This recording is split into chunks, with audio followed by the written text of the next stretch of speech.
go tonight, folks. Fairview versus Hickman County. Fairview gets the opening kickoff. It hits the ground. It's being returned by Jake Bethard. Good return out to the left side, out to the 28-yard line. I want to tell y'all, folks, joining me again tonight, we are not in the booth here at Hickman County over in Centerville. I am joined by none other than Steve Bubba Skelton. And he's here to call the play-by-play and enlighten you as to just what's going on and why. Welcome, Steve. Hey, thank you, Tim. Thanks for having me. It's going to be loud tonight, but it's going to be fun. We're going to have a good time. Yes, it's not quite as bad as Stewart County with the band in front of us, but it's going to be a game. Jackets come out in their standard formation. Harris Lusk to the right side. Looks like he's got a hole. He does. He's outside, moving up the field. It looks like he's got great yardage down to the 40-yard line of the Hickman County Bulldogs. Fairview comes into tonight's game, Bubba. They're undefeated, unblemished, off an impressive win against the Waverly Tigers. Hickman County wins their first two, drops their last three, and as you said, they're a pretty young team. Tell us about it. Oh yeah. They've got D.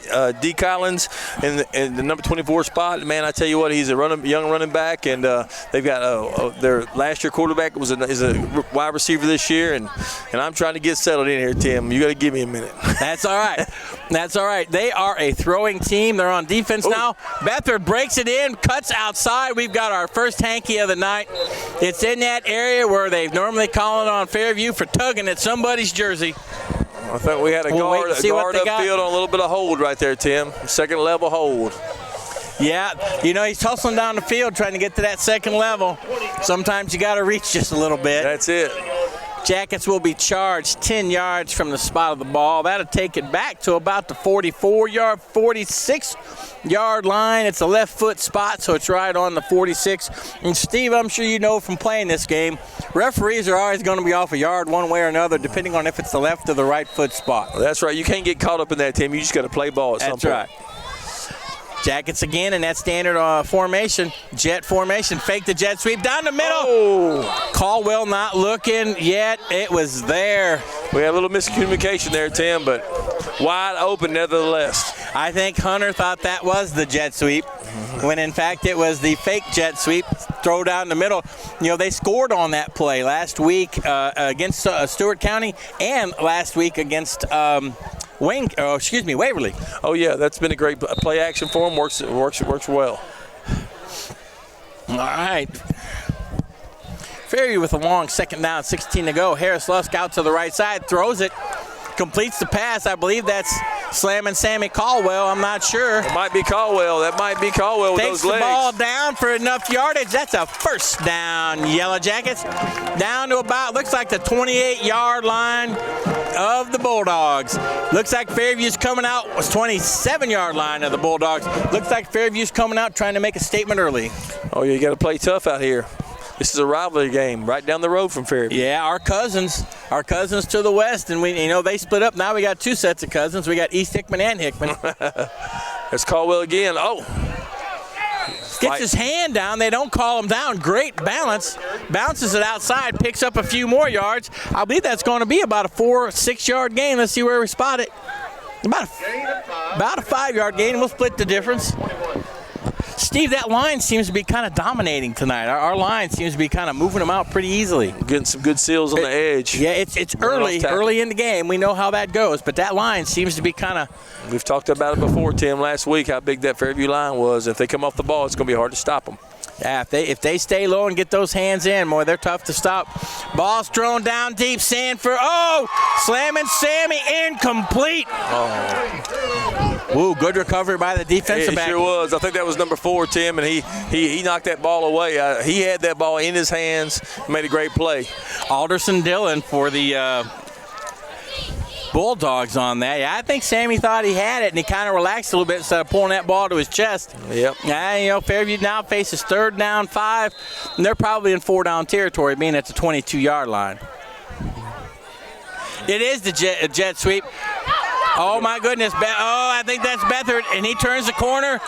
He's in there, Tim. He rumbles in for a touchdown. Great blocking. Yes, sir. It looked like he was running in a tunnel. Oh, I know it. Your wide receiver had a good block right out there. No one touched him until he got to the 1-yard line. Oh, yeah. Great block, great opening statement drive by the Bulldogs, or excuse me, by the Jackets versus the Bulldogs. March right down the field, scoring with 10:06 in the first quarter. Perez for the extra point.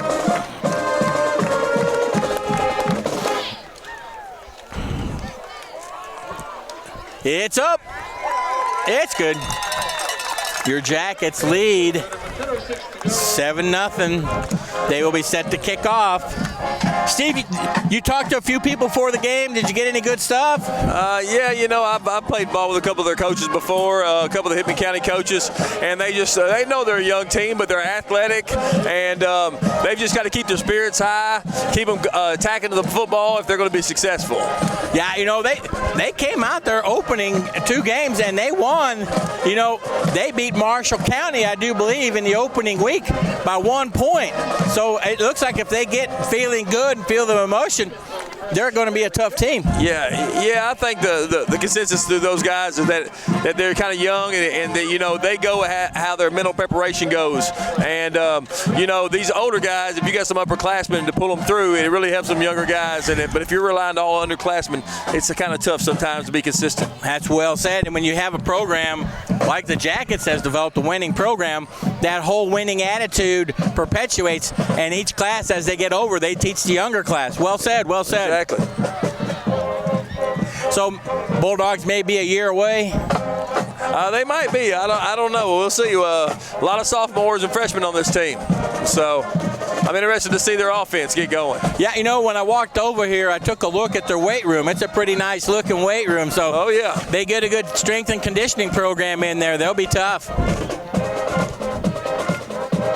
All right, ball picked up by the Bulldogs. Number 14. He's their leading rusher. He's also their leading all-purpose. 24, excuse me. That is DJ Collins. He is their leading rusher. 14's their leading receiver. And he is also their leading all-purpose man. Well. All right, Bulldogs come out. They've got trips to the left. One man in the backfield with the quarterback. Quarterback in the shotgun. Throws it. Incomplete. I believe he heard Mr. Bethard, I believe that is. And tonight they're wearing those jerseys that are difficult to read. I'm hoping I got 2 people around me that have young eyes and they can help me call the numbers. Well, I'm sure glad that we're in red and we're in white, because helmet-wise, you can't tell the difference from No, sir.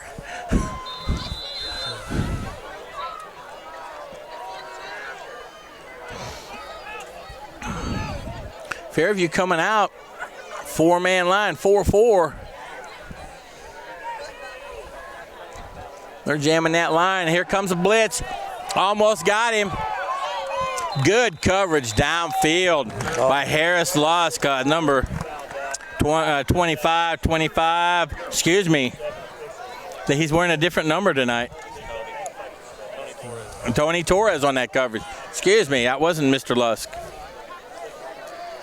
I'm so used to seeing Christian Harris Lusk out here on this side. I called the wrong guy. Torres came in and played well the second half against Waverly. Oh, he sure did.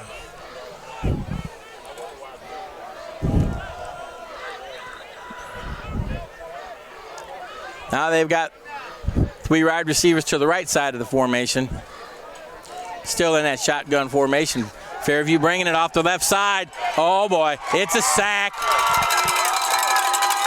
I believe that was 5'4", 5'6". And is that KK? No, that's Daniel Conrad. I'll tell you what, you get pressure like that all night, it's not going to take them long to get that ball back to him. Yeah, I'm telling you. And you know what? That's in that whole, you were talking about that young team mentality and psyche. That does not bode well for them. Yes, sir.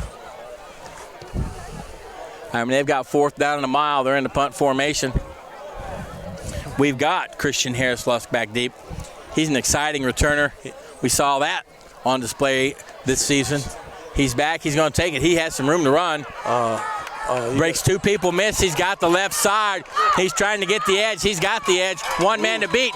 He comes over and tackles him. Number 10 with probably if not a touchdown saving tackle, in the red zone saving tackle, and that's Dalton Barber, who is the quarterback and defensive back for the Bulldogs. Yeah, you had Big Jake Bedford get a good block on that too, to kind of get him out there on the edge. And yes, he made a great move and got to the outside, Tim. Yeah, he made the first two miss, and Bedford got a little bit of a screen for him. Yeah, I thought nice return. Jackets take over on the 33 of the Bulldogs.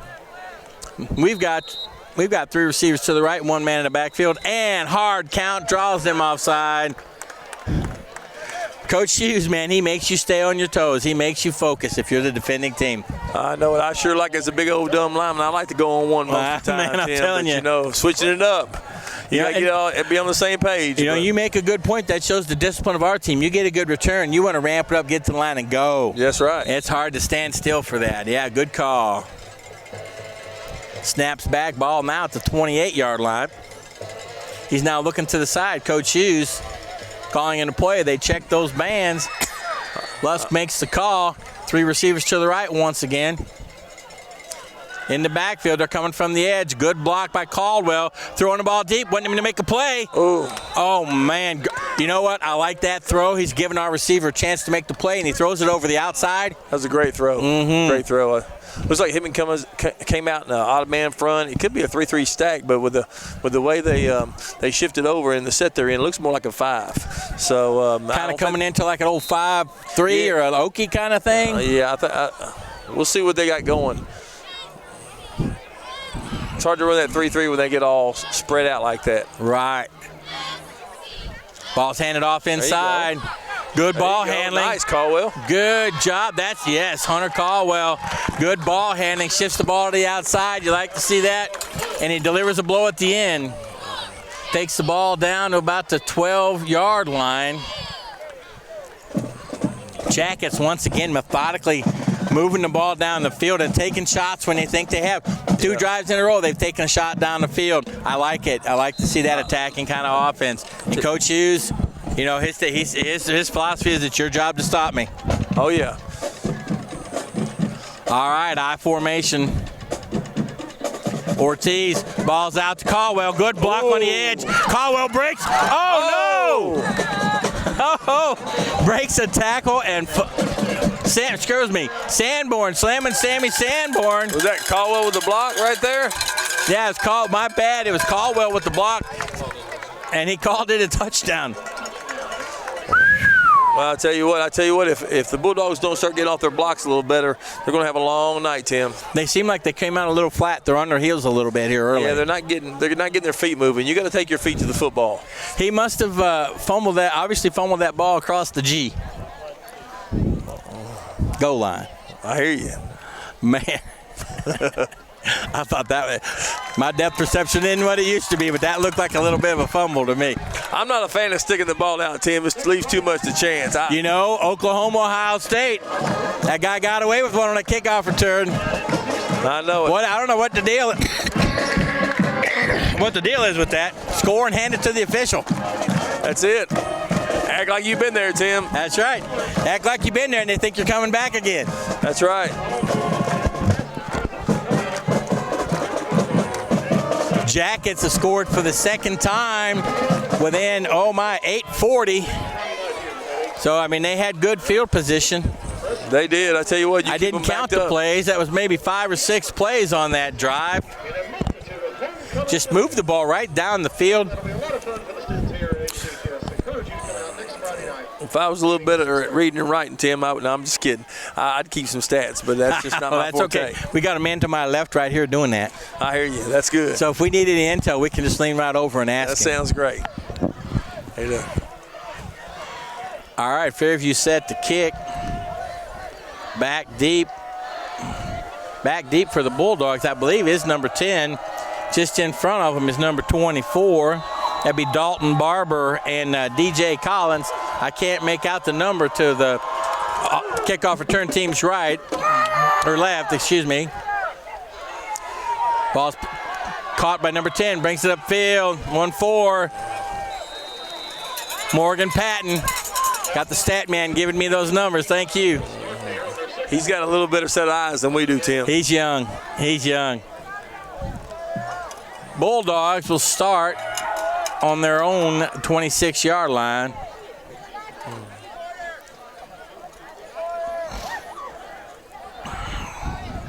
You know, everything I've seen, I went out to huddle a little bit and looked at the Bulldogs.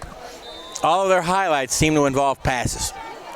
They like to sling it around. Yeah, they're averaging what was that, 250 yards a game about, and they've got a host of running backs. So we'll have to see if they start slinging it around a little bit more. Of course, that jacket rush.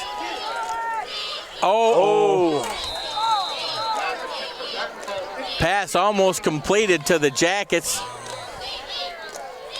I want to tell you something, Tim. You can't. 56.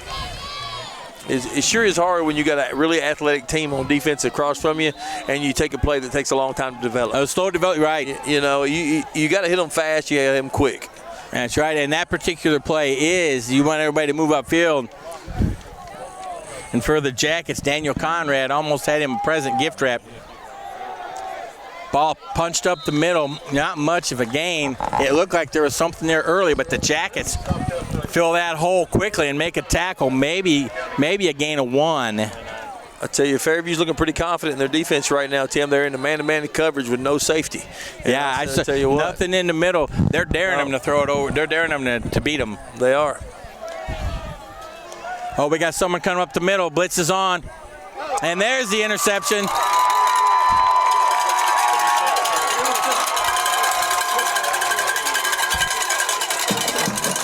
Well, you know, Conrad almost got one a couple plays ago. I know it. He comes back and gets that when that ball hit him right in the chest. I didn't see a receiver. I didn't either. There was one outside the numbers over there, Tim, but that's just 10, 15 yards away. I don't know what he was actually looking at. Do you think he was throwing, he expected somebody to be there and he was just throwing, or was he getting rid of it because of the pressure coming from Caldwell? He had a little pressure coming. I think he just got rid of it. All right, Perez once again for the kick, and it's still the first quarter, 7:51. The kick is up. It's good. Jackets take a pretty impressive 21-0 lead, and we're just now getting close to the halfway point of the first quarter. Woo! Not even to the halfway point of the first quarter. Well, you know, something crazy, Tim, is you know, if you like to throw the ball a lot, but you're unsuccessful, not much time runs off that clock. No, sir. No, sir. So it makes for a long evening. Yes, it does. Especially when your opposing offense doesn't even have to run a play. That's exactly it.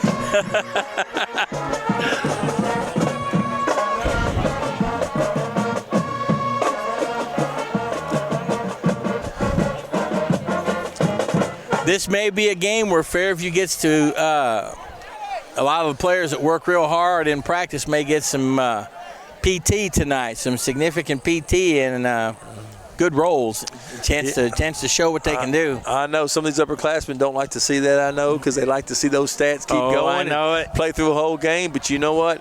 You just got to rest your body sometimes. That's right. Get through, do the best you can, and give these guys a shot. Yeah, you know, we've got Camden coming up down the road, and if we can rest our players, that's a good thing. I know. We got a lot of time left, though, in the first half. I'd say we got to keep at them until the end of this first half. Oh, yeah. Let's. You know, coaches typically don't do anything like that until in the second half. Oh, no, they'll come out and maybe do something the first couple series, see what's happening. 1-4 on the return for the Bulldogs. Again, brings that ball up. I think that's pretty good kickoff return coverage by the Jackets. I tell you what, Tim, even if you're up 40-0, I love to come out and see them get them one drive apiece. First offense and defense. It's that second half. You're exactly right. It just sets the tone for the second half. That's and then right. You let you guys go out there and get in there. But hey, we still got 2 good quarters left here. The Jackets got to stay after it right here. Oh, you know the word. You know, you've seen it happen. I've seen it happen. You come out and you just dominate, and for some reason you take your foot off the pedal. Oh yeah. And the game can change quickly. And it's hard to get it back on. That's right. That's right. That's why you got to keep after it that first half. And then assess. Ball's thrown deep down the field. Here we go. There it is. Uh-oh. And you know what? That's my bad for speaking too soon. 73-yard touchdown completion. I tell you what, That was a great throw and catch, Tim. 14 with the catch. That's our man, Morgan Patton. Woo, doggies. They come in knowing he's their leading receiver, Tim. Strike lightning, and man, he got behind the DB for Fairview. You know, there's nothing worse as a defensive back than be reading the back of the man's jersey. I think he's caught 32 balls on the year. Is that right, Tim? That's right. Wow. Well, that 33rd one was a heck of a catch. Man, 73 yards. That's one of those, remember we talked about taking your foot off the pedal. You lose focus for just a second. It only takes one. That's and you called it. They were daring them, and we were jamming them at the line. Well, he showed he sure has the wheels to play. Hey, man. So they got to stay at it. He caught the ball, and nobody got close to him. 5 sets last night, and Spring Hill in 5 sets on Monday night. Their overall record is now 23-5 on the season, and they continue to have a good year. Wish them the best of luck as they finish up their regular season and begin district tournament play. I'm looking at Coach Hughes on the sidelines. The volleyball team will play at home Monday. He's speaking to a couple of his defensive players. I think he's just kind of reminding them there's a lot of football, as you said, a lot of football left to play. The game is 6 o'clock, and that is also the volleyball team's senior night. So I encourage you to come out and catch the last couple of home volleyball games. Kickoff return team for Fairview takes the field. Beathard's back deep, along with Harris Lusk. In front of them is Josh Ortiz, the aforementioned Daniel Conrad, who had the interception for a touchdown.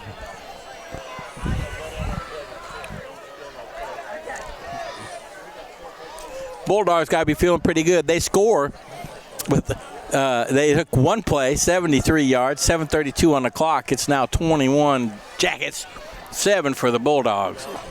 Well, I'll tell you what, they breathe life into them. Yeah. We get a bad snap, we have a bad play here. You never know what could happen. That's right. Kickoff is short and OB. Coach Hughes Flag is down. Coach Hughes is going to make them kick again. He's going to make him. First and 10 from their own 35. The team has the opportunity to make them kick again, and that's exactly what we're going to do. They will be penalized, and they'll have to kick it from 5 yards back.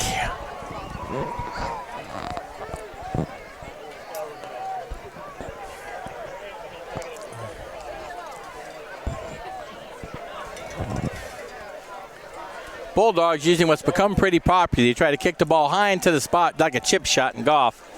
And you've got to be pretty good at doing that, just like you got to be pretty good at doing that in a golf game. Well, he's kicking to the short side of the field, and That's he's right. on the short side of the field. So he didn't have a great angle to get it set in there.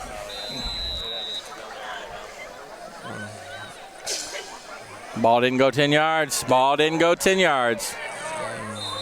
Ball didn't go 10 yards. Flag should be thrown. Yes, Fairview ball on the 49-yard line. Pretty clever move by the coach, but that's one of those steak or beans plays. You either are a hero or a goat, and it did not work out. It didn't work out, and he could have almost got an offsides with that because the kicker slowed down. You had two gunners going right there. He looked like he was. It was close. Yeah. Is it your body or your feet? Yeah, he's got to have a little better pop on that ball. Yes.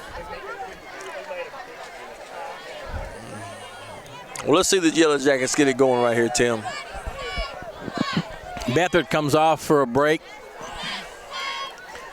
Lusk is out here on the Fairview side of the field, split wide. Sanborn is the slot out here. We're in that I formation with Ortiz in front. I believe that's Caldwell in the I, dotting it. Snaps back, handed off Caldwell. Caldwell makes the hand change, makes someone miss, cuts it up the middle, gets to the outside, balls that change. Great ball control, Caldwell. Oh, we're going to get flagged back here after on a dead ball foul, I think. Personal foul. It's gonna bring it all the way back. Man. Those are the kind of things that get you extra tires in practice. Yep, sure was. That's a senseless penalty right there. That is, I mean. It's big number 68, looks like. Oh, goodness. You just can't have that. Good pickup on the call, Steve. I mean, oh, my goodness. Instead of the ball at the 12, 1st and 10, That should be. That was Hiller Gray. Yeah, that's a. Was that a post possession? Nope, that's during.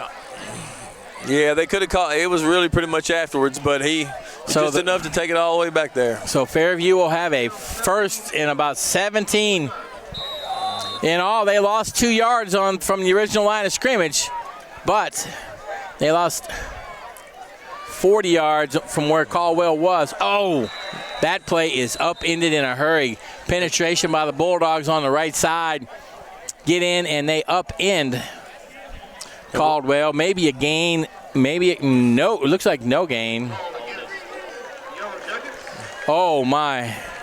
Caldwell's going to have to keep his head in it right here, Tim, because he had a big one taken away. You know, his teammates made another mistake, so you got to keep positive. That's right. And as a returning starter, he's got to have that kind of built in. He has to understand it. Oh, yeah. I'm sure he will. He'll do a good job bouncing back right here. He's still breathing hard, I think. Yeah, it's a hot night. By the way, good call by Bob King, our producer extraordinaire, moving us out of that booth. It was hot over there. Play fake, rolls out, being chased. Uh-oh, not looking good. Back at the 29-yard line. I don't know if Caldwell stepped to the wrong side or not, but that just didn't seem like he had much over there in his favor. No, I think that was the right defensive call. They brought him from the right side. Put a guess right. On a play action right. That was the right defensive call against that formation. It was definitely a fake to Caldwell, and I think he's looked a little winded. I don't think they bought it. I don't think they bought it. All right, snaps back, jet sweep. Seams there. Oh. There we go. Beathard makes a great cut, hustling back to make a tackle. I believe that's number 43. Well, I'm sure. I'll check that. 43, Trent Turner for the Bulldogs. Jackets get back to within 8 yards of the original line of scrimmage. We now have a third down and 21 for the Jackets. Clock is moving. It's at 5:53 in this first quarter. In the first quarter, you just said it. We got a lot of football, Tim. Lusk back. Beathard in motion. Fake the jet sweep. Looking down the middle. It's there. Pass is caught by Caldwell, and he's going to. Oh, it's going to be a close spot. I think he's got that, Tim. Oh, yeah. He's moving up. I believe he does. Tell you what. The official is coming out running close to that yard marker. I was a little nervous, but it looks like we got enough. Once again, the Jackets overcome a little adversity. Sign of a good team, sign of a confident team. Lusk at the line calling, looks over. Coach Hughes calls it in. Lusk gets everybody to play call. In motion, Caldwell. He takes the ball up. Looking for a hole. He was looking for it. He was looking for that burst. I tell you, it's really nice to have that many athletes on your team. Isn't it? You can just move around. You got Caldwell in the eye. You put him in the slot. You put him all over and you got Ortiz keeping you honest. If you start playing the outside gaps, you got Beathard, you got Caldwell. You've got a lot of athletes over here. And then at any time you can throw it over the top. That's right. And you also have Christian Harris Lusk. Oh, yeah. You also have Harris Lusk, the quarterback.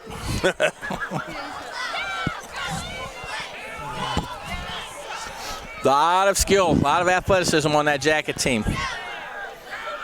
Ball set. Beathard kicks it out, gets the edge, takes it downfield. Breaks the tackle. He does. He goes all the way. He's looking back. He's in. There we go. What do we have there? About a 28-yard touchdown by Beathard. Great blocking on the edge. Get him to the outside. He made 3 people miss down the sideline. Broke a tackle. Takes it in for 6. Man, our Jacket team is just, they can be impressive. They sure can. I tell you what, to have a mistake to let a big play like that get away from you, come back here, a couple penalties and still pound it in, that's pretty nice. I'm a big, Bear Bryant and all the greats say you got to answer a touchdown, you got to cap it. You got to come right back, let the other team know. Oh, yeah. They have not. impacted your psyche, your ability to win. You're telling them that was okay. We're still going to come back and we're going to be here all day.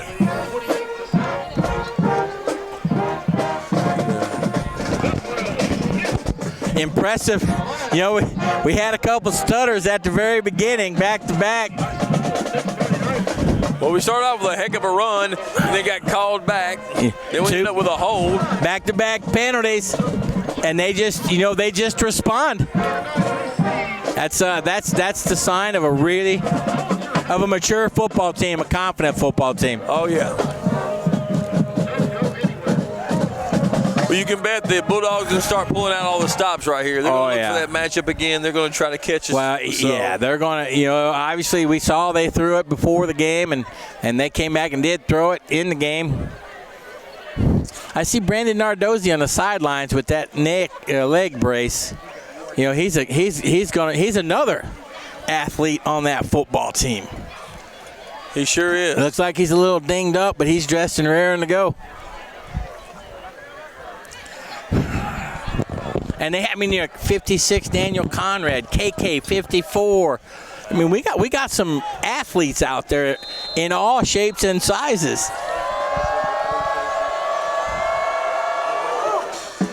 Kicks down, ball hits the ground, picked up at about the 3.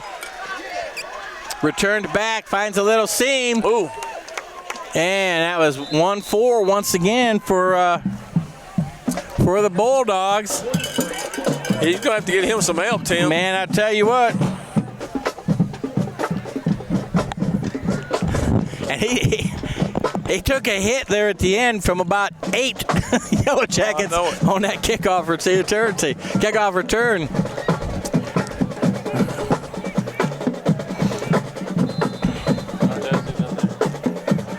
Nardozzi is in the game on that right side. Matched up. They're looking right away. Oh. Man, I'm telling you. They're like that quarterback, that coach is like Ken Staver. Strike lightning. Tell you what, I think I'd have went away from him one play, maybe 2, and then try to hit that again. I don't know if I'd have went right back to it. Nardozzi in for a play. He's coming out.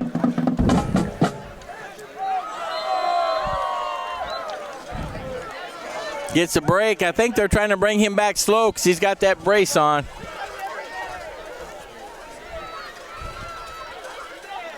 Snaps back. He's looking to the other side. Pressure's on. He turns upfield. Tackled for a loss. Jackets number 50. My goodness. Yeah, Tristan Morton. You notice that defense did a pretty good job of staying in their lanes.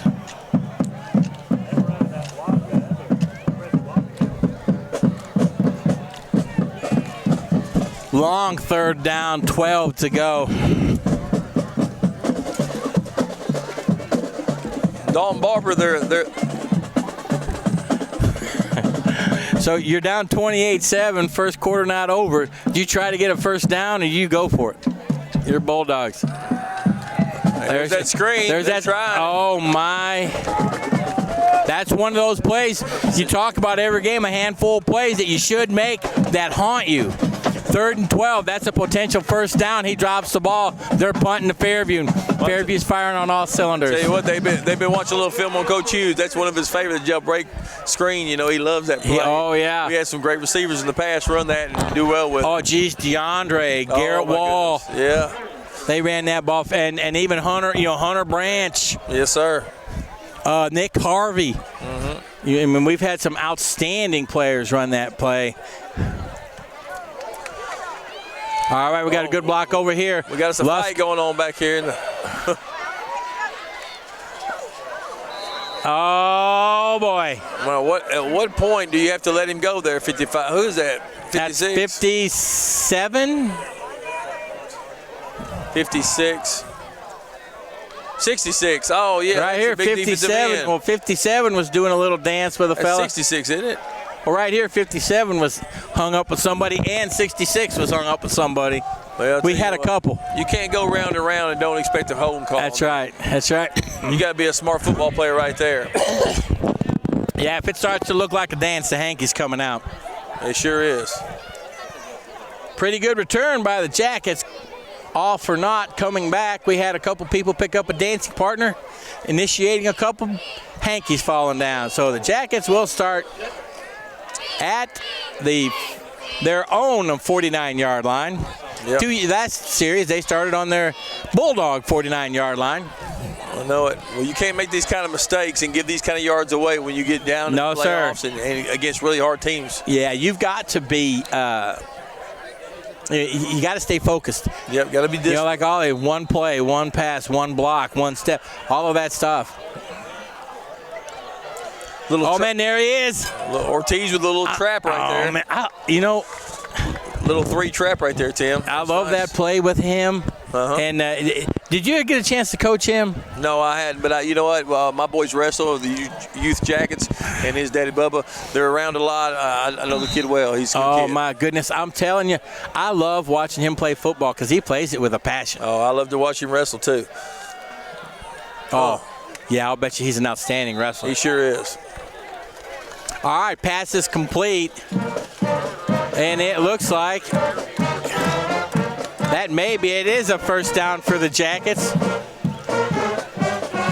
Caldwell's another one of your good wrestlers. You know, even Chase Myatt wrestled last year, and I think he did really well. The high school I went to, one of our football coaches was an outstanding wrestling coach. He ended up getting nominated to the Hall of Fame in Ohio as a wrestling coach. Wow. And he always felt like wrestling made better football players. There we go. Especially for linemen. Ooh. Whoa. Complete pass. Sanborn. I think he kind of misread that block. Yeah, he did. And, you had your big number 75. I don't really know his name, and I need to know his name. He's a big cat. He's out there. That's Mac. We talked about him some last week. Is that Woody? Or? No. I don't know how to say his last name, so I'm not going to say it to him. There's the same play right there on the short side of the field. Yeah, and it's Beathard this time. Makes him miss. Called him out of bounds. Man, those guys are like lightning in a bottle, all of them. They sure are. That's Val. Hold on. Yeah, Mackenzie Val. Mackenzie Val. Well, I told you they didn't teach me how to read, Tim. Well, 9 years of college. No, the only reason I know that is someone told me the first game. I got you. Well, I tell you what, I still could have it wrong. I tell you, he came out there with his feet moving, and he's got to keep on going. That's right. He's a big kid. I tell you what, I love to watch him play. There we go. Oh, that was nice. Nice. That was good play action right there. Good. He got me. Yes, he got me. He got me. I was watching. And looks like he got the Bulldogs for a little bit because he picks up 7 yards on that first play. Jackets down into the third. Looks like about the 14-yard line. Yep. Tell you what, you get that dive in there holding with that trap, and then you run a little bit of veer action right there, and you're off to the races.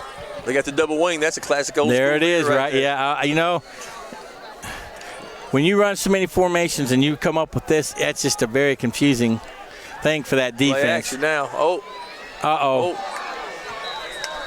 He got a little flat right there and outran his blocking right. His pocket's only so big. Well, and he's a sophomore. And he's gonna have those moments. He's gonna try to depend on his athleticism. Oh yeah.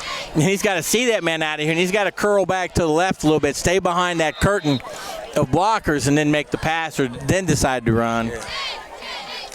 That's twice we've seen that happen. Yes. And I don't know if that was a call that they made. I think it was just. I think he's taking it too far. You called it. Down the middle. There it is. There it is. Touchdown Sanborn, I believe. Jackets score. Great play action. Froze them. Linebackers didn't get it dropped. Sanborn got inside position. Great pass by Lusk. Oh, yeah. That was a nice look, Tim. I tell you what. Jackets score for the 5th time in this first quarter. It's 13 seconds left.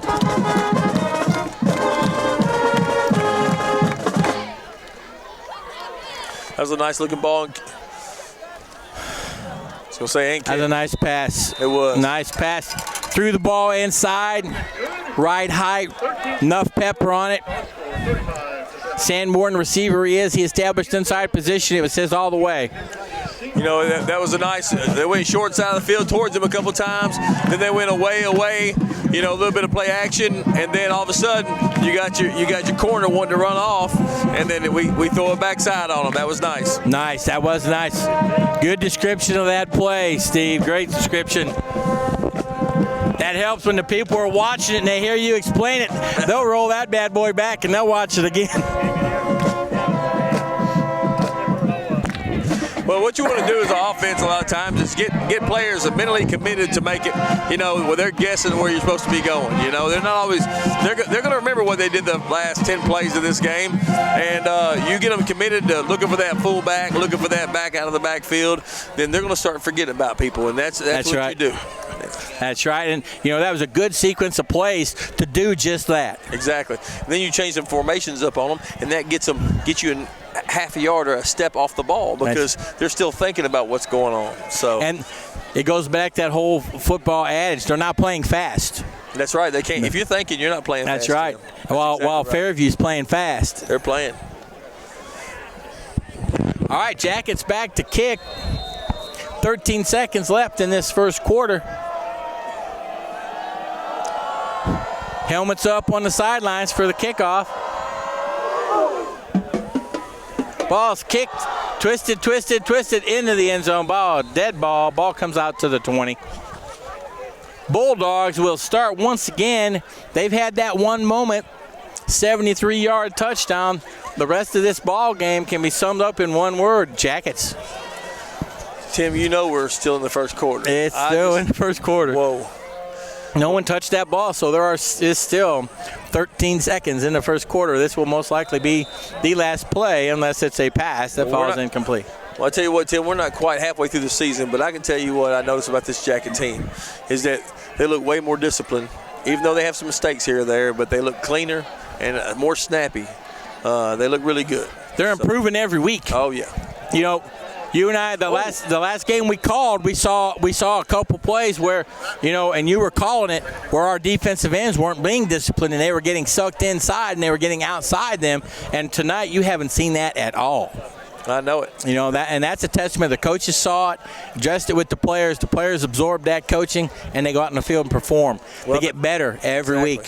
Well, they had an off week, and I'm sure they watched a lot of film. Yes. And broke a lot of stuff down and really implemented some new techniques. You know, that bye week after that Waverly game was a great time for a bye week. Oh, yeah. Because that was a ball game.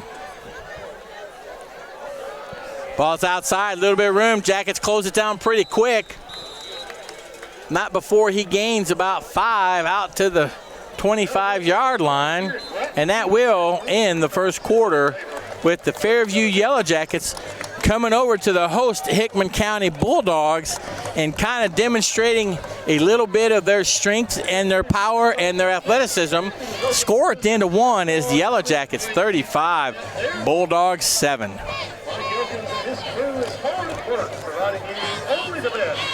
Going to be 2nd down and 5 when we start the second quarter for the Bulldogs. You know, Steve, I think that second quarter for the Bulldogs is nice picture. Second quarter for the Bulldogs, that break is kind of good for them. They probably need a little bit of a break to kind of gather themselves. I tell you what, if they sure would. Oh, look there. Oh, how you doing, Mr. Bob? Hey, Mr. Bob. Remember, put it on CinemaScope. Tell you, we're having a good time tonight. It's going to be a long night, though. Plays. I'm getting the stats here, Bubba. 21 plays, 200 yards. Whoa, my goodness. 4 TDs and actually 5 TDs in the first quarter. 1 defensive score. That's pretty impressive, I tell you. It's 21 plays, 200 yards. That's about 9.7 yards a play. I'd say you're right. My goodness. How'd you like that math, that 0.7? You did a good job. I wasn't trying to put it together, but I tell you what they better put together is a couple drives. That's right. Bulldogs just need to eat some clock. They do. Even if they don't score, they need to eat some clock. And, you know, I don't know how many people they've got going both ways. But even if you eat some clock on that offensive side, it just gives you a breather. Exactly. You know, playing defense. Well, neither one of these schools are large enough to have a whole separate squad on each side of the ball, and you got to put your athletes out there. So I'm sure a lot of them are playing both ways. Jackets, you got number 2, Blake Russell, and Christian Harris-Lusk covering. Oh, ball nice thrown catch. over the middle. You could see that coming. They were trying to spread the Jackets out. And there it is. The Priest, you look at his stats, that's the kind of pass he's catching. Yep. He's got about 20 catches for 200 and some yards. That's exactly what he does. They spread it out and find him over the middle, a la Jason Witten of the Cowboys.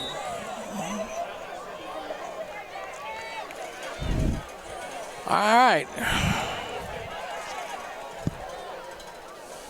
Russell and Harris-Lusk coming out. Oh, there that is. Ooh. That was very dangerous. That was very dangerous. You know, there was no room like that last time on that jailbreak screen, as you call it. No, it wasn't. We had more people there. Hickman County has 12 plays, 63 yards, 1 touchdown. Well, My goodness. And you know that was a 73-yard touchdown. Right. So that tells you, that tells you their where net they're going. rushing is -10. Or it may be a quarterback sack. Oh, boy. He says, give me a block. Is that Conrad again? It is. Oh, we've got a little bit too much of a dust up in the middle of the field. Number 24 for Hickman. It looks like number 81 or 61 for the Jackets. Yep. Another couple of them doing a dance out there in the middle of the field, and we've got a hanky. Maybe number 43. I tell you what, he tried to go across the pile, and I don't know if it worked out. Well, out here in the middle, we had a couple doing a little bit of that Texas two-step. I hear you. Man, what do you think about that play? Linebacker falling back, chasing the play down. I tell you Reaches that. That was an athletic play. It was, and you know what? The same thing. If they do anything that takes time, those guys mobilize on you. The defense does, and you better be perfect, or they're going to make you pay. So. Yep. I didn't see if that was a holding call or a personal foul. He's running, so it was a personal foul on the Jackets. Yeah, we'll still. That's the big 15 yards. We'll start over on the 45-yard line, 1st and 10. Those are the kind of things I watch you, Steve. Those things seem to frustrate you because they have no bearing. Those things and they frustrate everybody. And imagine the coaches. You know, you've just given up 30 yards on a silliness kind of thing. You have, and you know you want to be mean and you want to play this game hard as you can, but you got to play between the whistles, Tim. That's right. You know, a lot of coaches will tell you to be a really good defensive player, you got to play angry but focused. Oh yeah. You know, and play angry but be under control. And there's a difference between playing angry and playing mad. There's a huge difference in those two words. You know, I don't know if I use the word angry. For me, I just use that you got to have so much fun and then you got to love to hit somebody.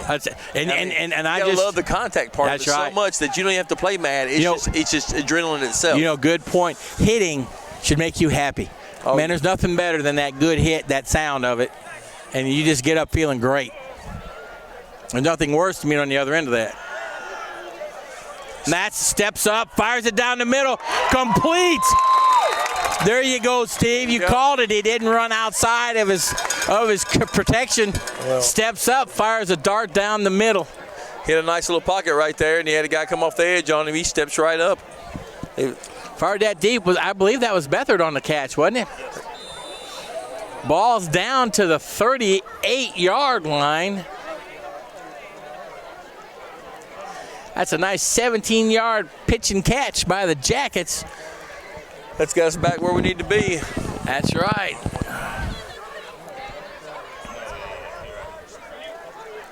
Handoff up the middle. Ortiz, man, he just bounces. You know, there we go. Now, I tell you what, that was before the whistle, but I just think they thought it was unnecessary. But if that play continues, that's a good play. He had the man on skates, and What got him the call was the hands out. The extra push. You got to keep those hands in. You'll be fine.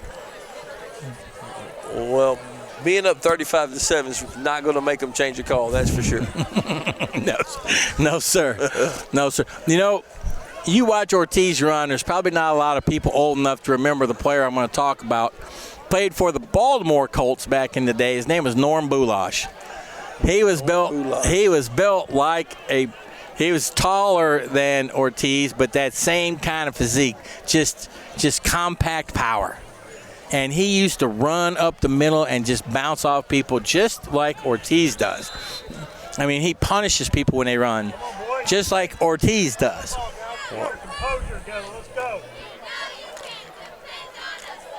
Oh, Pat, hand off the. Oh, nice spin move. My goodness. Defensive player gets up, puts his hand in the air, and says, "Where'd he go?" What do I do? My goodness. Second down, about 15. Oh, man. Nice play. You know, the line got him the first little bit, and then his athleticism got him that last 8. Definitely. Here comes Caldwell. Got a blocker out in front. Good block right against his shoulder. Powers into the defender. Picks up about 5 more yards. You know, Ortiz did a good job getting his hands on him, but I still like to see him attack that guy a little bit more. A little bit more room because, you know, the defender is the one that has to make a move. Your ball carrier helps set you up. Right. So you just have to attack. That's right. That ball carrier's bringing that defender to you, and you can explode right into him. Oh, yeah. And that's a hard technique. But if you once you get that mastered, my goodness. You know, those receivers on the edge have to do that. Oh, there he is. There's Ortiz up the middle. Blasting through.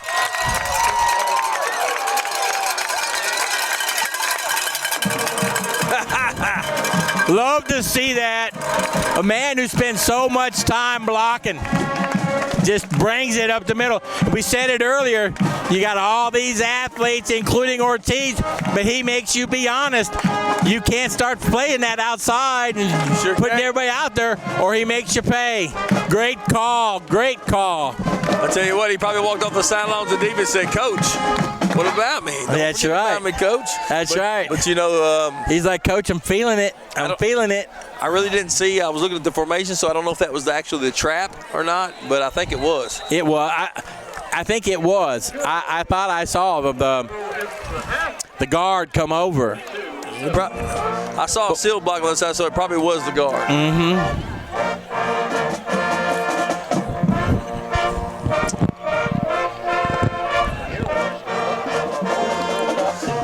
That offensive line doing a pretty good job, Tim, right now.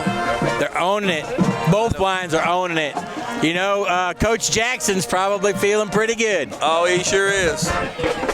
And I know as a former coach out there, I know you're feeling pretty good. Yeah, I tell you what, I'd be asking my guys right now just to, hey, focus on the little things you got to do. Let's don't get sloppy as this goes on. They're going to start taking chances. Stay clean. Stay clean. Yeah, let's work on some middle matchups, you know, incorporating a couple different things like anywhere from double teams to combo blocks. We switch it up, you know, let the guys do it themselves, you know. So it'd be fun. Yeah, you know, you're right. You got to keep them interested, so they stay focused. That's right. I just, you know, sometimes they don't realize that if you drop off and you cross that line and you get sloppy, it's hard. You know, I mean, if you're not getting better, you're getting. If you're not moving forward, you're not standing still. That's right. You're going the wrong way. That's right. Yeah, if you're not moving forward, you're on your heels. And what's that generate? Backwards. That's 42-7, 9:31 in this second quarter. Jackets. I think. Don't be surprised to see Coach Hughes kick this short right here. Nah, I don't think he'd do it. Oh, nice kick. Playoff game, yeah. He's outside, he's moving, he runs out of bounds. Still not a long return. Yeah. Jackets, you know, the Jackets kind of stayed true to their lanes. That's another area they've improved in. Oh, you know, against Waverly, we saw them, you know, not showing a lot of discipline, and Waverly had such speed. But they've really improved in the second half against Waverly. That's it. They shut that down. Well, you know, that's the hardest thing is I didn't expect him to go 50 yards back across the field, you know, right. going east like that. So you got to stay in your lanes when that's you got right. stuff like that going on. And Waverly had some athletes, Tim. Yes, they did. They did. That was a ball game. I mean, that was a ball game where, you know, it was strong athletes on both sides of the ball, physically strong, mentally strong. Oh yeah. You know, well-coached teams. Oh my, what are they calling? I hope it wasn't targeting Lee with the head because he got down pretty hard. That's what I thought.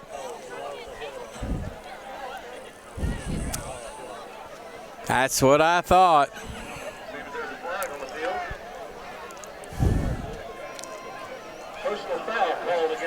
Now, I think if they call it targeting these days, they'll lose them for a game, I think. Mm-hmm. So thank goodness we don't have that, but that might just be in college only right now. I don't know. You know I played when the earth was cooling, but when we were in 2 days, our coach taped a circle on the top of our helmets, and he said he didn't want to see any tackles. That the first thing that hit was that top of your helmet. Because, one, he didn't want any of us getting hurt, and two, he didn't want to get a 15-yard penalty. Because that was back in the day of, you know, Oklahoma was known for their ear holing, and coaches were really cracking down on that, or referees. And they put that little circle up there, and he didn't want to see the first thing that hit was that. Well, I tell you what, I had never thought about that, but I might implement that for my little kids. I kind of like that idea, Tim. He did. And what he always said, see what you're hitting. Oh, definitely. I keep my eyes up on the prize. I tell you, that's one thing, though, that Hickman County has kind of implemented, and I've talked to a couple of their coaches. They're working on the new standard is the hawk tackle, the roll tackle. I love that. Well, they're trying to keep their head out of the play. That's but right. It's kind of a catch-22 at this level, I feel like, because some of these kids just aren't strong enough in the upper body of the shoulders to make that tackle with their head across the back of the legs. Right, and it leads to a lot of missed tackles and a lot of shoulder injuries. It does, and, you know, it's definitely great implemented at times. You know, it's also the near hip. You know, and they shoot forward, but you know, we were always taught to put our eyes on that football. That's right. And so head across, eyes on the football. That's right. All those different tackling angles from the side. Slide your head across. You're looking at him. Oh yeah. You know, coming up, he's coming up, running by you. Head on the hip. You know. Yep. You got to have that kind of technique, and when it becomes habit, you're playing fast. Exactly. Well, I'll tell you what, if they implement that across the board one day, this will be a whole different game. That's right.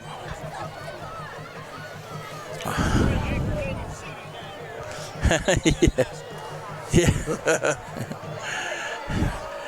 All right, we're waiting for Bulldogs come back out on the field. There's 9:07 left in the second quarter, first half. It's first down and 10 after that penalty. Ball on the 39-yard line.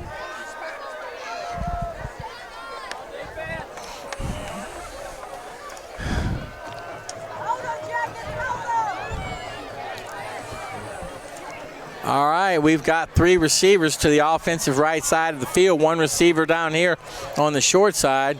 One back in the backfield with the quarterback. Quarterback back to pass.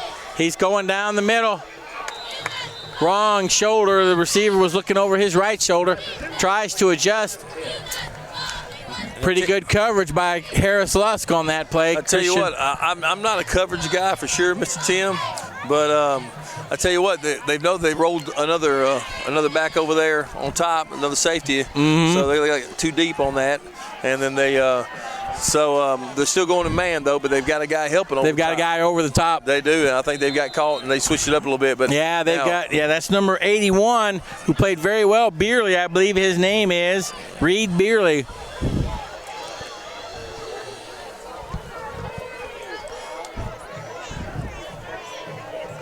Same kind of formation for the Bulldogs. Jackets crowding the line. I think they're coming. They are. It's a jailbreak for the Jackets. Ball's out front. And number 24, I believe he was trying to catch a ball and listen to those people coming at the same time. I think so, too. Not a good combination. He drops the ball, bringing up a third down 10. The coach is over there. I think he was trying to tell me that was the cover two they were in. Which is number two. Number 2? Yeah, number 2 on the cover there, You got stat man. help me on these coverages now, Coach, 'cause Yeah. I'm not good at them. That's Blake Russell out here on the outside. Christian Harris-Lusk on the inside.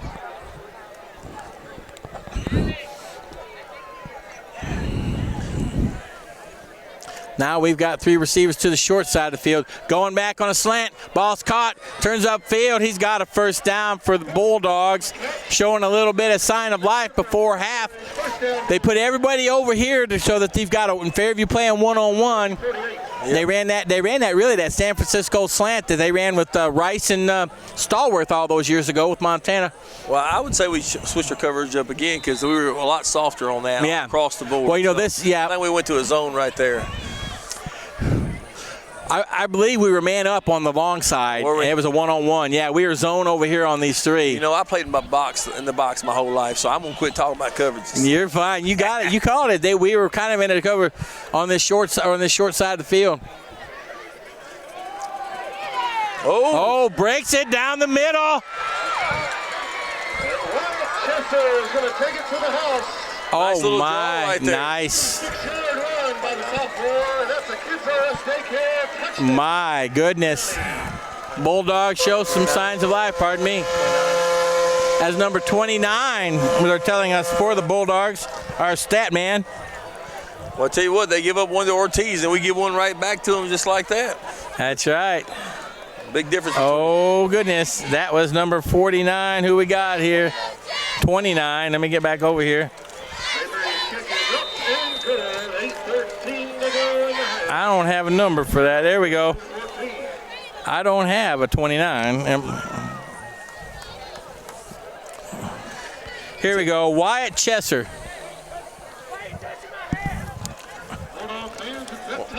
I'll tell you what, Tim, it's hard to keep that intensity up on defense when you're up 42 to 7. Yeah. It's now 42-14 with 8:13 in the first half. That was one of those plays well choreographed. Oh, it just sprung because Fairview was spread out. They didn't have that safety in the middle of the field, and they just ran where we weren't.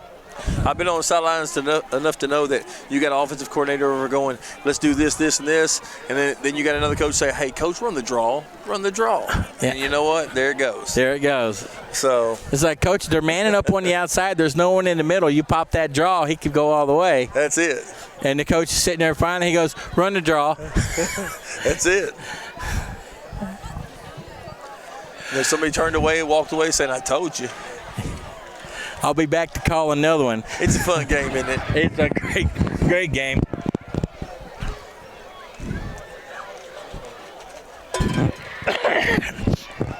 Christian Harris-Lusk and Jake Beathard back to receive, along with Mr. Ortiz, the aforementioned touchdown man, Josh Ortiz.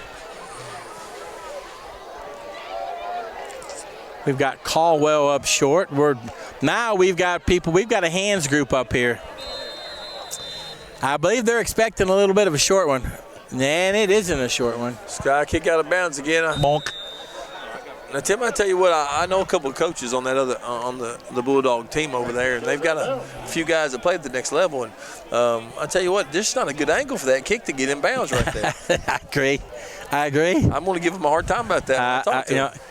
You know, they're making it really hard on that kicker. If they're going to do that, tell him to aim for the inside of the numbers. Oh, yeah. That gives him at least he's got like 10 yards of play. If he misses, you know. Well, he's also toe kicking it. That's usually a soccer style type kick. Yes.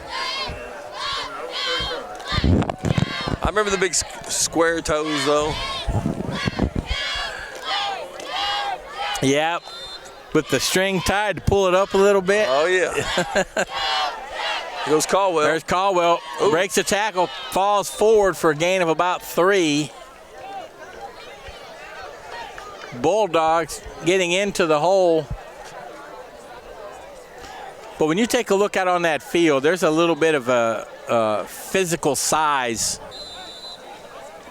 advantage on the Jacket side of the ball. Yeah, we definitely been in the weight room. Coach Jackson's had them in the weight room. Got them looking pretty good. Snaps back, handoff. Caldwell hits that hole hard. Snaps it up, cuts back against, breaks his ankles. And I believe he may get, oh, man. I'll tell you what. I think that was good 15. speed shown by number 14. I believe that's Patton. Touchdown saving tackle. You know, it looked like Caldwell thought there was something because, boy, he come out of that backfield like a rocket. He saw it. It had to be a good hole. We're on the side. We can't see it as well over here, but he came out of there like a rocket, and he made that hard cut. And then I love that cutback against the man's ankles. Oh, man, yeah. You know, there's nothing better as a back when you make that kind of move and you see the guy kind of falling backwards. You know, you kind of grin like, I got you. I know it. I know. Number 14's got some wheels to even 14's got some wheels to catch him. He had a little bit of an angle, but he had to have some wheels to get him.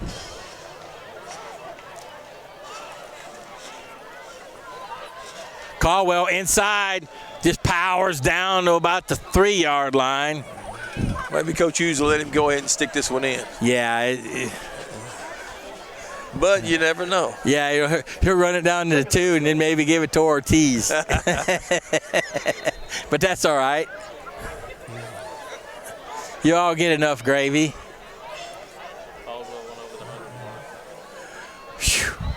Wow, hear that? Steve, I'm told Caldwell's all over 100 yards. Walks, drops his shoulder, powers in, and touchdown. I didn't know if we were going to get called for there for a second. I was trying to figure out how they didn't call it because I was looking, unless my perception's really bad, he crossed the line with the G on it. When he lowered his shoulder, Caldwell, we talked about it, Coach Hughes just feeds him the rock. Wow. Gets him a touchdown. As I said, he's already over 100 yards. It's the first half.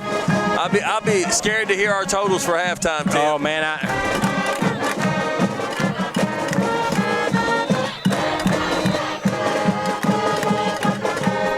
Officials timeout.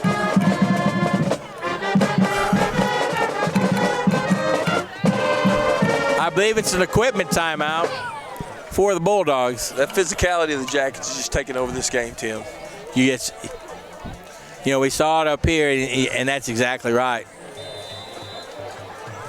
Like you said, this is a young team, and it takes a good couple years in that weight room, you know, to get that kind of body strength that you can sustain a game like this. I'll tell you what, but, you know, I'm sure Coach Hughes is going to go in halftime still kind of unhappy about them 14 points, you know. Well, yeah, 2 big plays. He's going to be unhappy. You know, that Jacket defense has played stellar other than those 2 big plays. They have.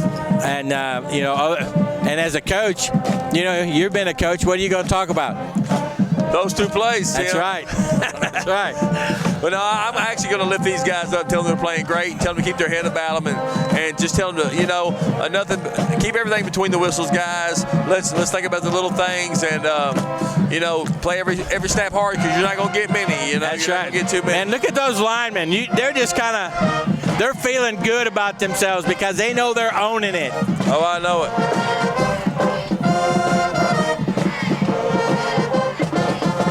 Number 60, DeCarlos Moore, walking. I mean, he is playing an outstanding ball game. Is he related to DeAndre? Oh, I don't. You know, that's something I don't know. Okay, our expert over here is nodding his head. Yes, he is. I bet you at their house, if there's a biscuit left, I know who's getting it. And it's not DeAndre. No, he's a big boy.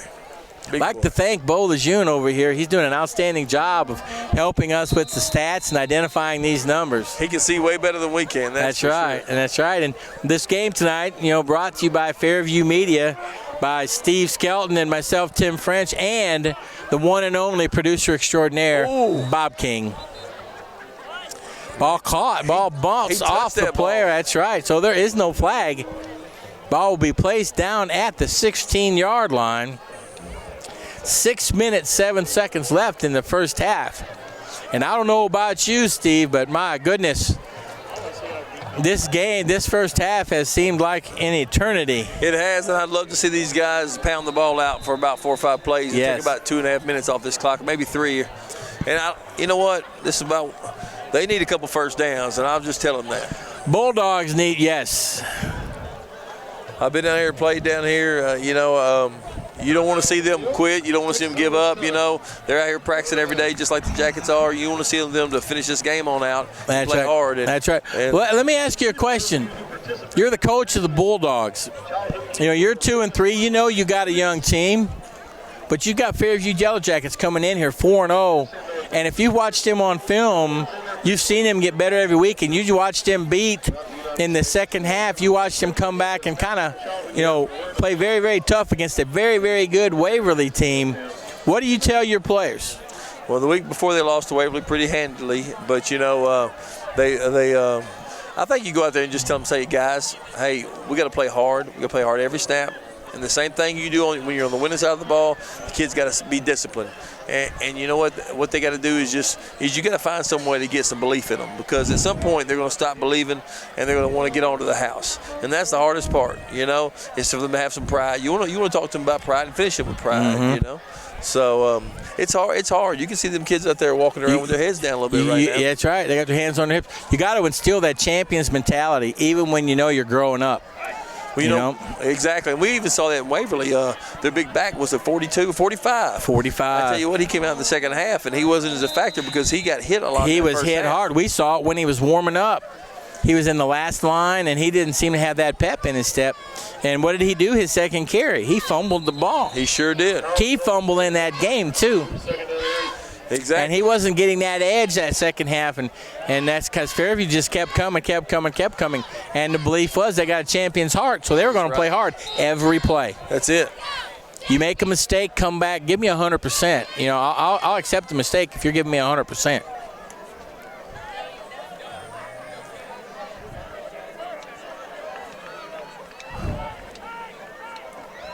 What was it that one successful coach in California said? You give me 100% effort on every play. I don't expect 100% success on every play. But if you give me 100% effort, we'll win the ball game. It's that same man, oh man. There you go. That's that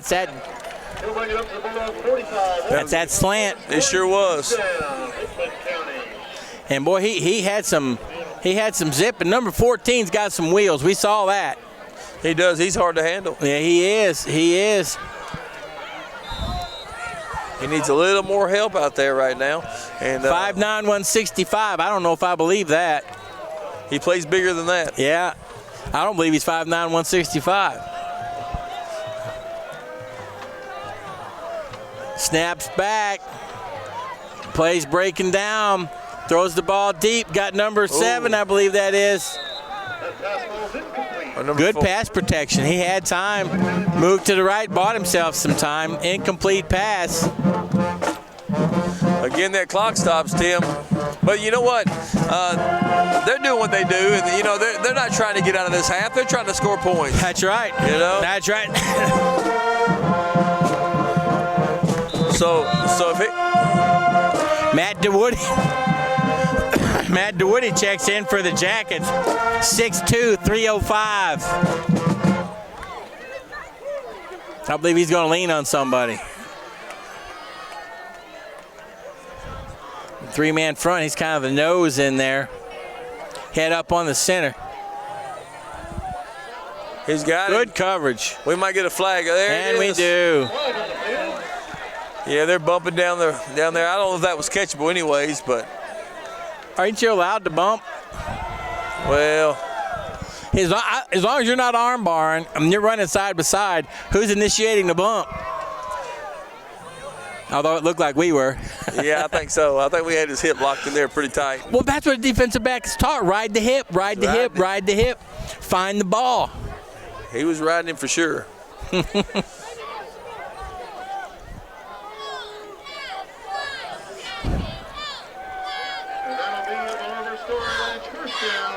First down on that call for the Bulldogs. Ball comes up to the 45-yard line of the Jackets.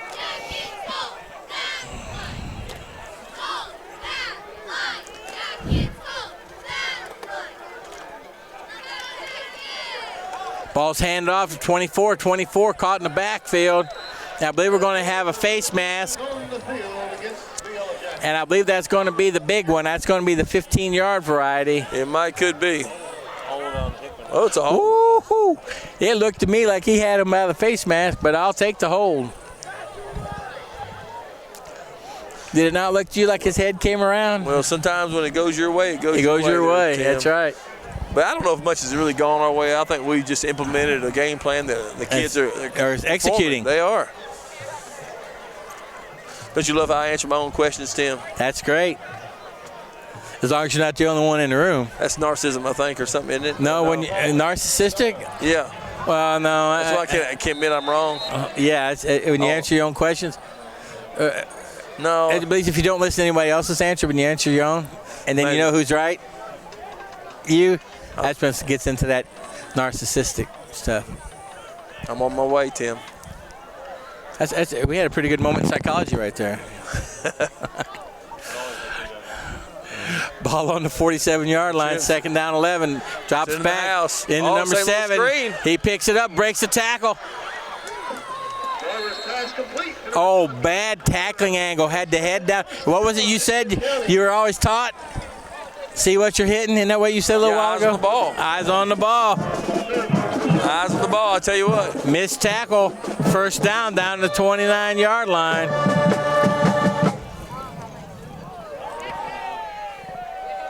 Kyle Carter. Sophomore. I'm looking down this roster, and boy, I'm telling you, there are a young team. Yes, sir. Snaps back, drops.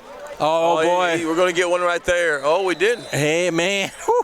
That was worse than the first one. Yeah, it was. He had it roped up pretty good. He had his hand over his shoulder, one hand on the. I know, but he caught it. He caught it. My goodness. I think stat-wise, I'd rather have that than the penalty anyways. Yeah. It's second and short. You can take a shot if you want to right here. You can run the ball. You might want to run the ball, though. I don't know. I sure hate having first down and goal from the 9. Yes. Yes. Give me about 7 yards away. If that, I'd rather be from the 12-yard line of 13. Yeah, that's right. If you're going to get tackled at the 9, fall backwards. That's it.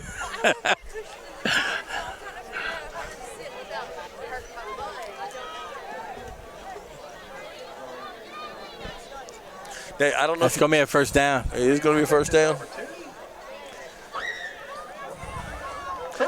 Tim, I was talking to Coach Hughes before the game, and he says, well, you watch. Our stands will fill up a little bit before halftime, and we've seen everybody filtering in here, and it's getting packed now. That's right. But, there's a difference in time. All the district games are at 7:30, and the regular games are at 7. Mm-hmm. So everybody thinks this is a 7:30 game. Mm-hmm. And you know what? It starts a little early. That's right. I got it backwards. The district games, I think, are at 7, and the other one's at 7:30. Is that right? No, I think 7:30. You're right. I think you had it right. Oh, I had it right. They're down in 2A now. Oh, they are 2A now? I got you. Well, I misspoke. And East Hickman, are they 2A also? No, they're in our. He's back. He's got number 7. No, he's going for it all. Ooh. Oh, just off the fingertips. He really didn't run that route until he saw that ball in there, and that's kind of right. what got him. Mm-hmm. He runs that route hard. That could be a 6. That's there. 3:18 left in the half. Jackets up 49-14. Hickman County, second down 10. We're going to get another shot at this, Tim. Maybe a couple more, but let's try to hold these guys out of the end zone. That's right. I tell you what, I hate them going in and giving up 21 points. Yeah, this is where you want to bow up, and this is where that Jacket defense, when they have been very good over the years at really shutting things down, right about here. Yep. It's like they get a little bit, and I know I used the word earlier, they just get a little bit angry, and they're like, you're not going to score on me. Oh, yeah. And I'm going to make myself feel good and have fun by getting me a good hit. That's where you got to be. That's right. When your back's up against the wall. That's right. That's you right. Come out fight. That's when you say, I'm going to win my battle right here. That's it. And I believe my buddy over to the right and left of me, they're going to win theirs too. He's still back in that shotgun, and he is looking down the middle. Boom. Same play. Tell you what, that was the same play they just ran in the middle of the field after that draw. Yep. That's that tight end kind of slant, you know, skinny post, whatever you want to call it. He's dragging across. Not really. Bulldogs on the board for the third time this half. It sounds like a big moose. It does. 2:32 left in the half. Snaps down. It's a bad snap and forced out of bounds. So they do not convert. Score. Now, I tell you what, this is only a 29-point game. And you know what? That's you let them score one, you let them score two. That's right. But you get to 3 and 4, then we got a real problem going on, Tim. That's right. We got to keep the foot on the gas right here. That's right. That's right. And what you said earlier about halftime, there's going to be a discussion. Oh yeah, about 3 scores on the board. They're not going to be happy, and they're going to talk about that. But they're going to tell them, you know, you guys have been playing too good a ball game. Yes, sir. To give up 3 scores. They have. You know, there's no sense in giving up these kind of big plays. It's just no sense in it. Well, let's see what they do here in special teams. That's get the ball right. back. Let's pound it down. Well, we got 2:32 in the half. Let's see if we can make some magic right here. What do you say, Steve? Well, I guarantee Coach Hughes is trying to score. Well, that's something I guarantee. No, man. You know, I've said it before, and I've said it at the end of the games. Never give up, never give in. Always, always play to win. And if you were going to describe Hughes, Coach Hughes, excuse me, that's it. That man would love to get rid of punt altogether in his playbook. Well, you know, watching him over the years, you know, in his younger days, I mean, you know, we'd have the ball on like the 42-yard line, our own 42-yard line. It'd be 4th and 11, you know, and he'd be out there with the offense, you know, and he would be successful. You'd have all these people in the stands. What are you doing? What are you doing? What are you doing? Okay, good job. It's gone. Beathard, he's caught a seam, and oh boy. Yep.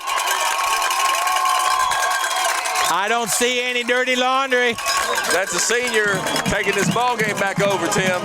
Jake Beathard, 2 big cuts. Finds that first seam, makes it to the left. Second seam, takes it to the right. And Patton wasn't on the field, I don't think. But he outruns everybody. And I'm not sure, but I think that was about a 78-yard return. I'll ask the stat man to be sure, but I had 78 yards. Well, he had to catch that kind of over his shoulder and make a turn. And he went back, and I thought he caught it around the 12-yard line. I'm not sure. 88? Oh, my goodness. 88-yard kickoff return. So he did catch it on the 12-yard line. I was thinking 22. It was the 12. Coach Black's out there jumping up, giving him some high fives. He's fired up, too. Yeah, man. He's got some lift. So what? Coach Jackson got some lift on his. And if you're the Bulldogs, you got to just be thinking, we've scored 20 points in the first half, and we're down 35. I know. I mean, I know it. You know, how many teams you say, hey, you scored 20 points in the first half, as a coach, you're going to be like, I'm happy. Exactly. I'm happy. This is like a couple of college teams, kind of like Oregon and somebody else, you know, like. Well, this is like a Big 12 game. Yeah, exactly. You know, like Texas and Cal. What was it, 35-33 at half last week? The only difference I would say is those teams are actually competing to get those two. Yeah. I think the Jackets right here just need to do the right things to go ahead and shut this down and not get lackadaisical, because on offense, I don't think I think their physicality is just taking over this game. Oh, yeah. It's that's been, you know, when you see them line up, you can tell you've got a young team, you know, a fairly young team, freshman, sophomore, junior, going up against, you know, a team that's been on a winning program for years, and you've got a lot of players. You know, we got a lot of returners. What do we have, like 7 on each side of the ball or something like that? You know, so you've got some strong some strength and just weight room and just attitude. Well, that's a nice kick. Yeah, they got him. Stay outside. Oh. You're in out of room again. Yeah, that's right. Well, nice to see the defense step up right here, get this ball back, and let's finish this half out with a plus. You know they're going to try to come back with that slant and maybe go deep. They might run that slant and then go deep. Yeah, they might run that again. They might throw over the top to 14 one more time. They may try. You know, they may run that slant and then bring that little skinny post back to that. Was it 14 that last time? But they also have, what's his name, Priest. Now, if you remind me, what was the Waverly score with the Bulldogs? Wasn't it like 53-0? Against the Bulldogs? I thought it was 47. I'll check. 40-something. Well, either way, we gotta find a way to be disciplined. That's right. That's how great teams got to be disciplined. I'd like to see that goose egg. Oh man, a good blocking at the point of attack by the Bulldogs. Takes it up to 34. First down for the Bulldogs. Ball up. 34-yard line. 1st and 10, 156. They're following your playbook, Steve, as you said earlier. You run that ball a few times. Get yourself feeling good. Get a little rest because you got people on both sides of the ball. Yeah, they've got about a minute and 48 seconds here to get this thing down the field, and little play action, but they're going wide with it. Yeah, this is where you got these 3 receivers to the right, and that one guy, he's on his own. He's on an island out there, and that's Narduzzi. Good coverage. Bad snap. Oh, I like him jamming him at the line of scrimmage. I tell you what, he couldn't get off of him. That's good. He won that battle at the line of scrimmage. Well, he's got to know he's coming back over there to him. He's got to, because they've been on that side all night long. Narduzzi's a player. He got hurt. He was hurt last year, and he got hurt earlier this year. He's out there with that, playing with the knee brace on. But I love the fact that he's strong enough he can challenge him at the line of scrimmage. Well, he's definitely got him on the island over there, so he's got to get it done. Coach Hughes is telling him, it's you. You are Darrell Rivas over there. There it is, that play down the middle. He didn't run that route very hard, but I tell you what. He was wide open. That's one where you don't think you're going to get the ball. He broke free, and what was it you said earlier? Play hard. Man, you got to. Well, I think that we got some confusion right there through our linebacker core right there, just to see who's going to pick him up, I think. And I think it's something's going to have to be fixed at halftime. You're not going to be able to do it on the fly now. That's right. Because they've missed him a couple times now. So right, I'm sure they'll go in at halftime and get it done. Well, Daniel Conrad was playing that position earlier when they weren't having as much success. I don't know if he's out hurt, but he hasn't been out there in that position. There it is. Oh, no. Mishandled the ball. Well, that jailbreak play didn't look like it was open anyway. No, it didn't. And I tell you what, I might would let this clock go down as far as I could here. Jackets bringing in number 8.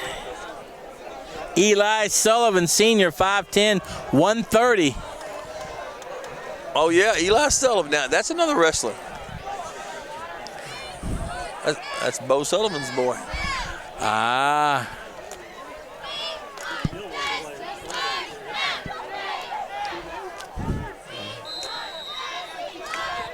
Timeout, Jackets. Getting that punt team out there. Number 11 coming out, Trey Bell.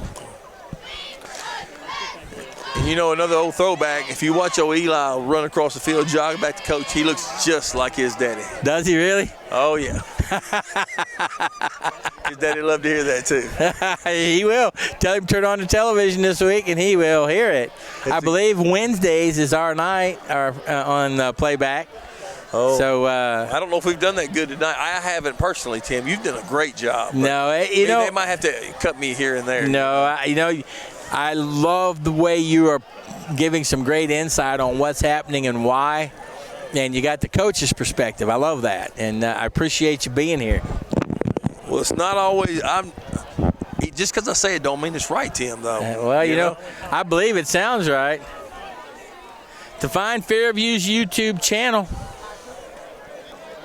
go to www.youtube.com, Fairview High TN. and you will have the ability to watch the Fairview game anytime you want instead of waiting for it to play on our local channels for the county. Well, see, I live out in the woods, Tim, and I don't have the cable. I've got, and it's not. I don't think it's on my satellite. No, satellite. You got YouTube.com. Yeah, but I don't have a good connection. It takes me 30 minutes to watch 5 minutes. Oh my! Oh boy! Oh, Eli, did he hold on to that ball? I believe he did. He sure did. He did. He was running so fast, the ball slipped out. Anyway, Jackets will take over. 26 seconds left. Ball on the 45-yard line.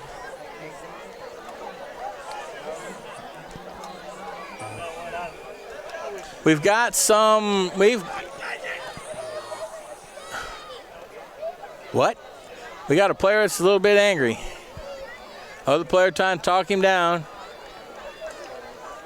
Sometimes you just got to let them decompress, you know, Steve? Oh, that's exactly right. Just let me go over here and decompress.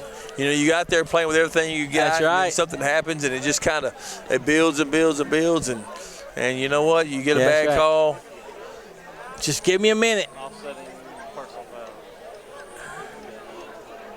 Stay inside the box. Decompress. There you go. I definitely don't want to hear from other players at that point, but, you know, unless it's an older guy that really can bring me down, That's you right. know. My buddies, they might want to leave me alone right there. That's right. Well, you know, and the older players know when to go. Yeah, and if it was a big deal, our coaches would be on him, you know. Yeah, so. no, I think he's just a little bit angry about something. He just needed to. He needed a little bit of alone time. Hey, some guys just don't like to give up that many points. That's just enough. Mm-hmm. And that's going to do it for the half, I do believe. Neither team going to call a timeout. Players tap pinch. These guys know each other, Steve. I mean, they're what, 30 minutes down the road, but oh yeah. You know, Hickman County is a big county, and they know each other. It sure is. Woo, I'm going to have to stand up. All right, folks, end of the first half. Yellow Jackets up 55-20. And you can bet the coaches are going to be talking about that 20 at halftime, along with the congratulatory message for that 55. We'll see you back second half.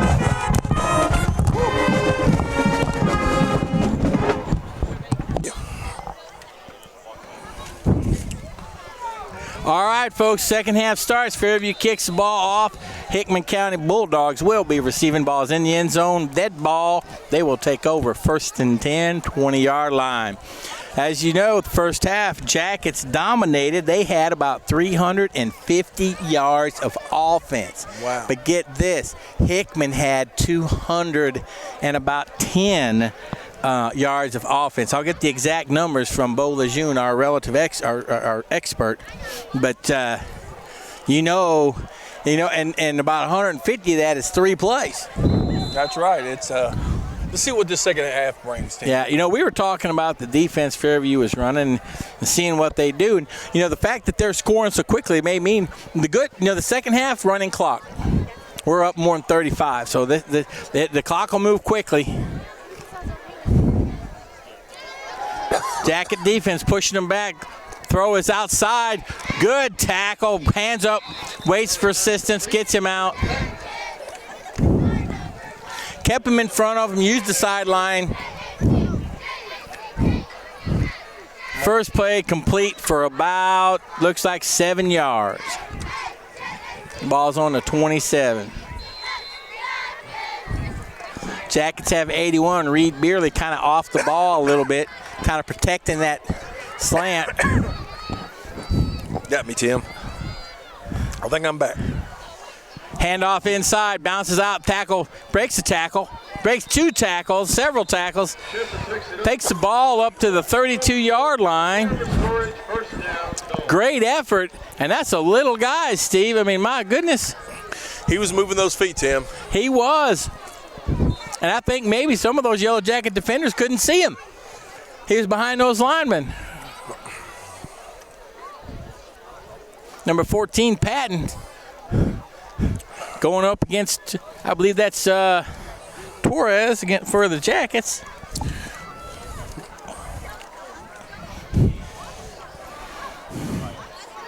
Yeah, Tony Torres throws down the middle. off the hands. You know, that play was open, Steve. That was open, but see, they still had a safety sitting back there, and that looks a little different this time. And you know what? He looked up and saw that safety, and that had something to do with that incompletion. I think so. He didn't keep his eye on the ball all the way. He saw that safety coming up. All right, it's 2nd down 10. Ball at the 31-yard line. Clock is running all the time because of the 35-point rule.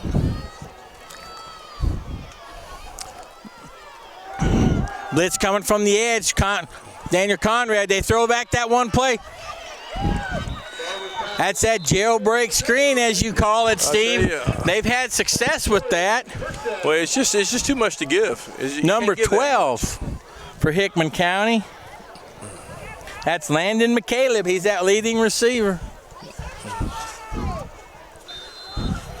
We're just starting the second half here, and we got to get our wheels going here, Tim. That's right. We got to get that intensity level back up. Come out that second half, and like you said, the first half, you got to keep that foot on the gas. That's it. We got a 1st down 10, ball on the 46. Hickman County once again in the shotgun. He's getting back. He's looking fake. Throws the ball downfield. Pass rush helped as much on that play as anything, plus the receiver fell down. Kind of broke up the timing. He did a little pump. He's trying to get that defensive back to bite.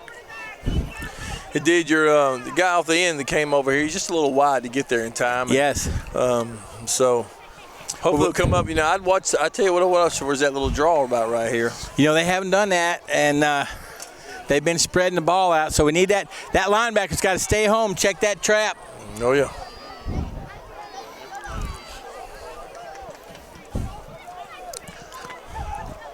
Come on, boys. Let's play D. Let's go.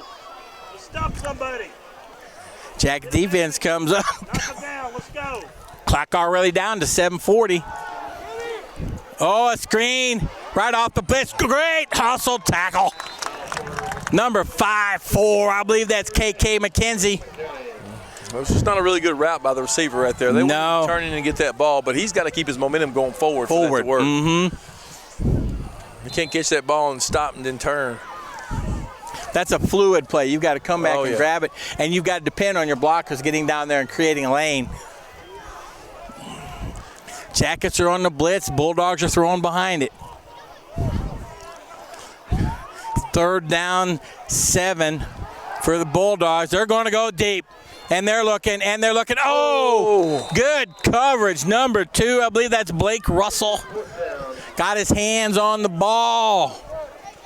And we had the safety coming over the top, but he wasn't quite there in time, but great coverage by number 2, Blake Russell. That was a good play right there, Tim. Plus, you know, that ball was a little underthrown.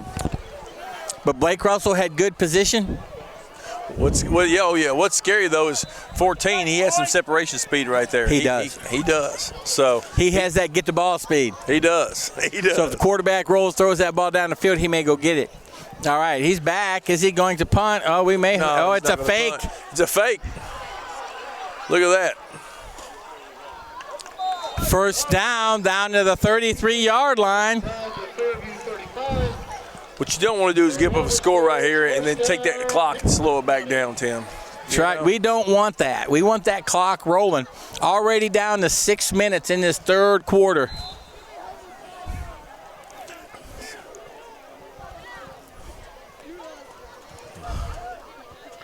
All right, Jackets substituting. Mass substitution. 4 players came in for that 4th down, long 4th down 7. Hickman County comes out, figures what the heck. Oh, yeah, they say, hey, they don't have anything to lose right now. That's right. It's 1st down 10, ball on the 34. There it is. Snaps back. Oh, good. It out yes. that time. I believe that's KK McKinney again, maybe 54. Yeah, KK McKinney makes the tackle. Good play, loss on the play. Ball back to the 37-yard line of the Jackets. Brings up a 2nd down 12. the Bulldogs are coming out. They're playing a little bit, not so much this play, but they're getting back up on the line, trying to keep the Jackets from getting any defensive calls in. All right, he's back. He's running that Brewer. Oh, yes. Trying to throw it to 14 this time. Trying to throw it to 14. And he was coming in. Pressure by the Jackets forces him to throw the ball low and inside. Or as our friend would say from the Major League movie, just a little bit inside. That's it. That's it. Get the, I guess the Lady Jacket cheerleaders down here doing some good stunts. Yes. Keeping the crowd in the game. Keeping them in it. Keeping the crowd in the game. All right, he's back. It's 3rd down, 12. From what we've seen, they are definitely in 4-down territory. Jackets bringing 2 people up. Blitz is on. He's trying. Oh, ball is hit. Did he catch that ball? All right, they call it. And wait a minute. And now it's 4th down, 12. After all that, it's an incomplete pass.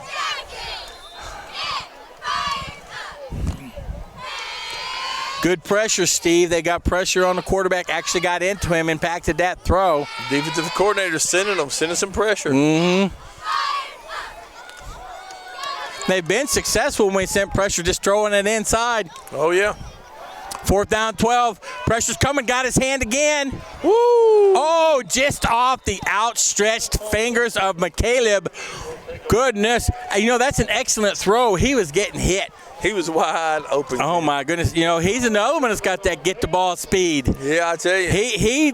That coverage looked pretty good, and there was some separation there at the end. You know, a lot of that is want to. It is. Jackets. I think that he got a piece of him, got his shoulder right there. That'd have been a really nice ball right there.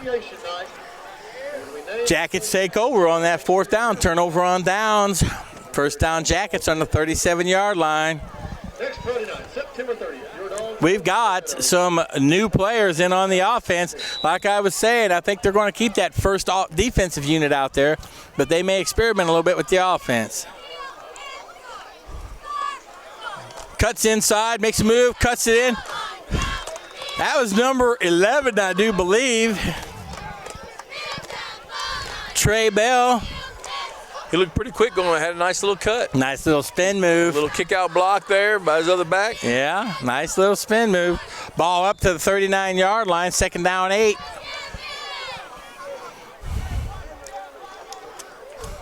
Quarterback up on the line. Hands it inside. Oh, not much happening.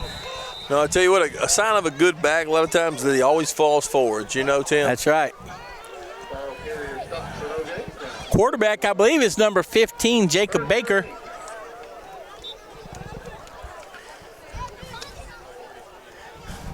We have number 43 in the backfield, David McNeil.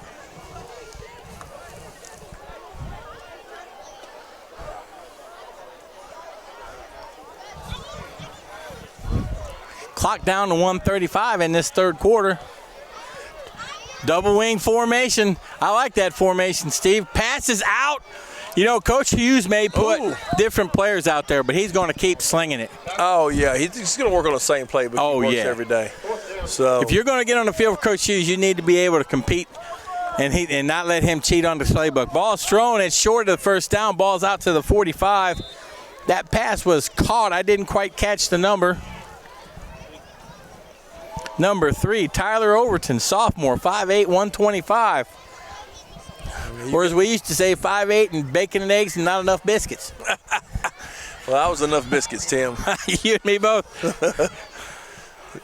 We got the first punt team out there. You don't want to give them an easy shot here on special teams. Kick it away.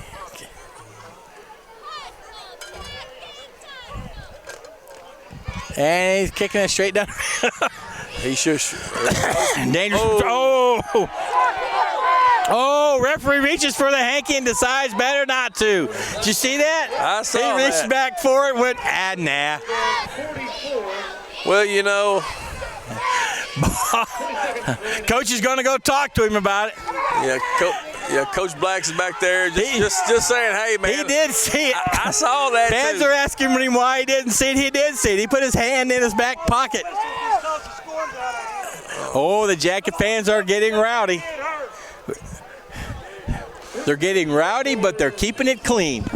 Well, and he's right. I mean, he reached for the flag. That ref is just looking at that scoreboard saying, we're about to get to the quarter, and let's get on out of here. And we did. That's the end of the third quarter. Running clock because of the 35-point rule. Well. Wake up, ref! What's the ball game? Fairview fans encouraging the referee to. That's right. That's right. We're to be we have some passionate fans. That's right. You love that passion. Oh yeah. Ball's on the 44-yard line. That's right. Bulldogs will take over 1st and 10. Coach brings him out a little bit of water. Hey, you might want to watch that defensive holding over there. That's Number 22. We're trying to throw it deep, and he's holding our guy. Well, some of these refs have been out here for years, and they get to know who they like and who you might miss a call or two here or there after you do a Fairview game for 10 years. But hopefully not. Hopefully you got some good guys in there. I know a lot of refs too, and they try to do a good job. They try to do a good job. They try to keep everything in hand. It's a thankless job. It's got to be a job you do because you love it. That's right. And I'll tell you what. I would rather have that kind of stuff than what the Titans went through last week. 29 penalties called in that ball game. The record is 37. Wow. 29 penalties called in that Titans-Lions ball game. I didn't watch that game or sit at that ball game. I didn't watch the whole ball game. I was taking timeouts. I didn't watch much of the second half at all. I didn't see the comeback. Well, I'd be asleep. What time was the game start there, Mr. Tim? Oh, it was, 2 o'clock maybe? Oh, no. Maybe 12 o'clock. I don't know. But, man, I just 29 penalties. I'd be frustrated if I paid good money to go see 29 Detroit scored 3 touchdowns, and all 3 of them were called back. That's right, but then it didn't end up. They won, did they? Titans won. I saw the last play of that game, actually. I didn't. I was at a kid's birthday party. You saw the interception? I saw it at the end. Yeah, the last 2 or 3 plays. And I'm telling you, that penalty on Ebron for the Lions was not a penalty. I'm sorry we're getting away from the Jackets, but there's a delay in the game. We got a drum off going on right over there right now, so we're playing some drums. I don't know. It's Friday night in Hickman County, Tennessee. They must have called timeout. Clock went from 11:20 to 10:23. They're probably trying to get it reset and we get underway because this should be the beginning of the quarter, shouldn't it? Well, it was 12 minutes and then there we go. It was 12 minutes because after the punt, that was it. Here we go. Let's go, all right, Jackets. Bulldogs have the ball. 1st and 10, 43-yard line. Quarterback's back, throws it deep. Oh, he got hit and it's intercepted. Intercepted by number 81, Reed Beerley. Safety rolling over. There you Just sitting there reading the ball. I think bad communication between the receiver and the quarterback. Or the quarterback just got rid of it and threw it the quarterback was throwing that on his way down. He sure was. So, and that ball came up short and picked off by the Jackets. And that receiver was breaking open on the outside. Oh, yeah. I tell you what, it'd be nice to see us just take this ball down here methodically and get us a punch one in right here. Hit 6. Punch it down. If we run this ball all the way down the field, that could be just about it, depending on how many plays it takes. But if we go on about a 10-play drive, we'll burn up a lot of clock. I don't know if Coach Hughes will keep it on the ground like that there, Mr. 10. Yeah, I don't know if that's in his blood. There goes the jet. Number 11 going wide. Oh, he missed that seam, Steve. Yeah. That seam is typically right there where the tackle or the end normally is. It opens up. You got to look and you got to go. He's got to know that when he sees his last blocker and he posts and that guy's kicking, he can't run outside that kick. That's when that left leg plants and you go. You got to. When you're running that direction. And just get what you can get, That's right. Sometimes no gain's better than a loss, but you plant that foot and you make somebody pay. That's true. Deliver the blow as a running back.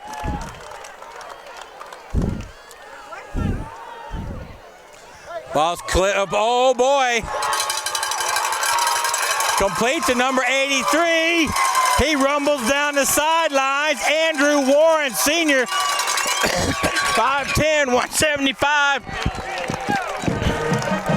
Oh, what was that, a 42-yard touchdown pass? Well, I tell you what, that's Coach Hughes. He didn't much keep it on the ground. He wanted to get a little bit more there. But you know what? That wasn't a big-time play thrown over the top. That's just a normal, let's get us a first down kind of pass and turn into a good block and a good score. Great block out here on the edge. And he had some wheels, number 83, once again. Andrew Warren, 5'10", 175 senior. And number 43 is late getting to the party. I think that's McNeil, isn't it? David McNeil. I don't never like to call out their name when they're a little late to the party. Oh, I hear you. Oh, we got a fake going on. Bad snap one. Oh, he just caught him one. David McNeil. Now, you know, some people may not understand, but that's a special play for David McNeil. I hear you.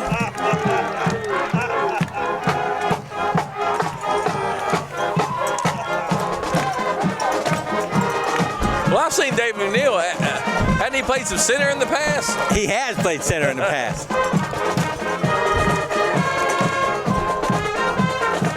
Fairview band breaks into a great song. Fairview cheerleaders leading the stands and the fans in the stands. The Yellow Jackets get down there too now. That Yellow Jacket, look at him. Yeah. Well, you think we're hot. He's got some moves on him. He's young, though. The heat doesn't bother them as much. Doesn't matter.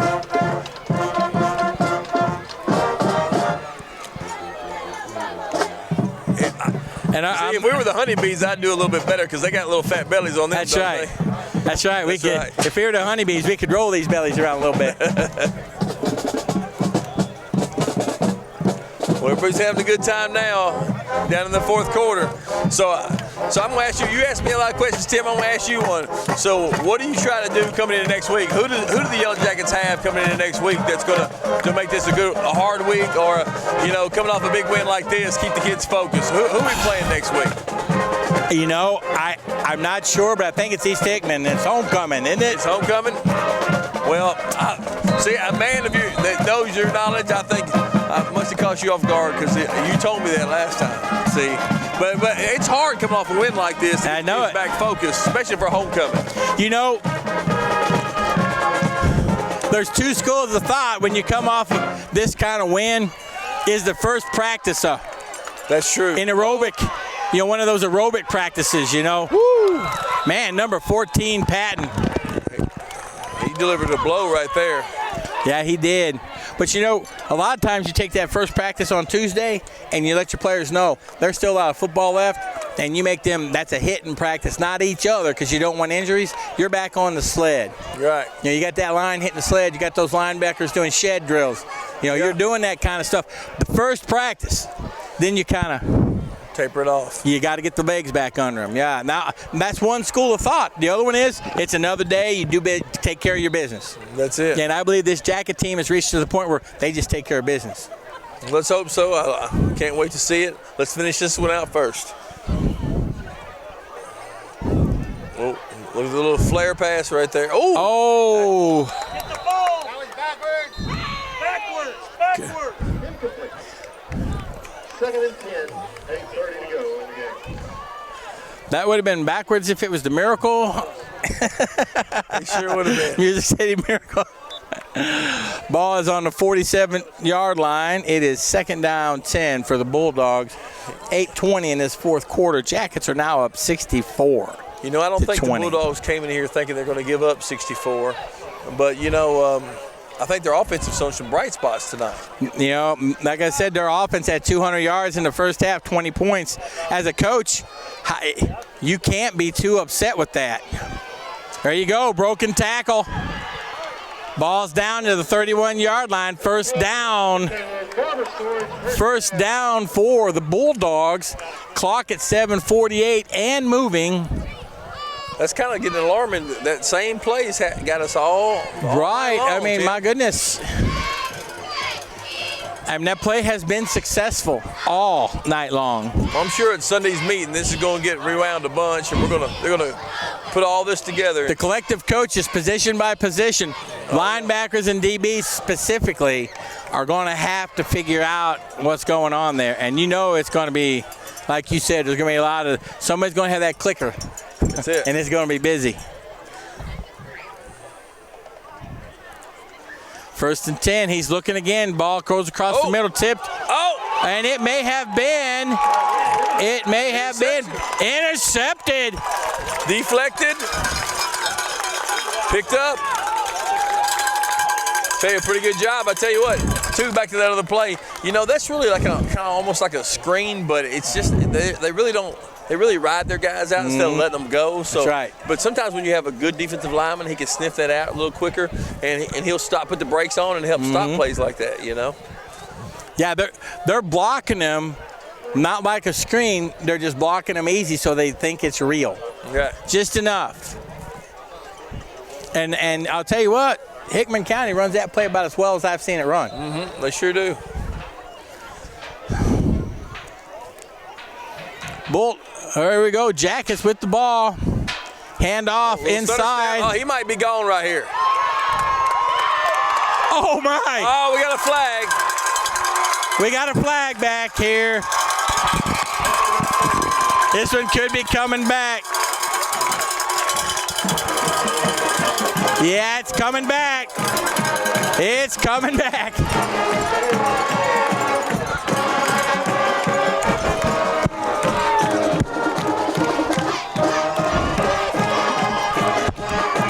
And you see the long walk back.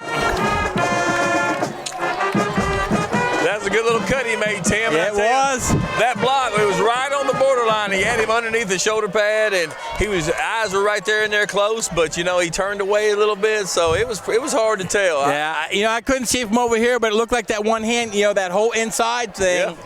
The elbows in, hands in. It was close. If we can see his chest plate number, and you still got him, he's probably going to get called. Yeah, Hanky will come out. Hey, let's do it again right here. Yeah, run it again. I'd run it again. If he's got the gas now, though, he ran that hard.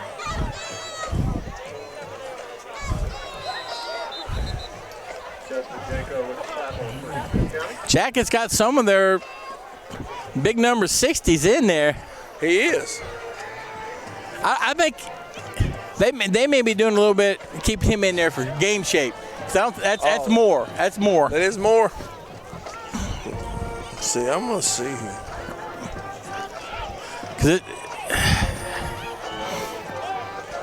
All right, ball's hand off to the tailback.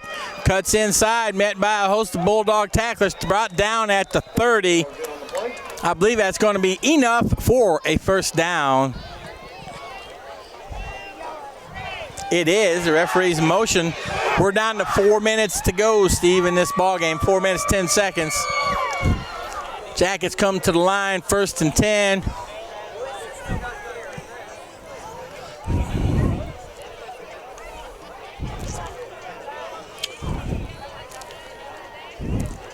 Hickman County, I don't think they want to be scored on again. They've pretty much got a lot of their starting defenders in there. Ball is, I believe we had a little bit of a exchange issue between the quarterback and the center. Fairview gets the ball, 2nd down 10, maybe 2nd down, yes, 2nd down 10. Clock down to 3:29.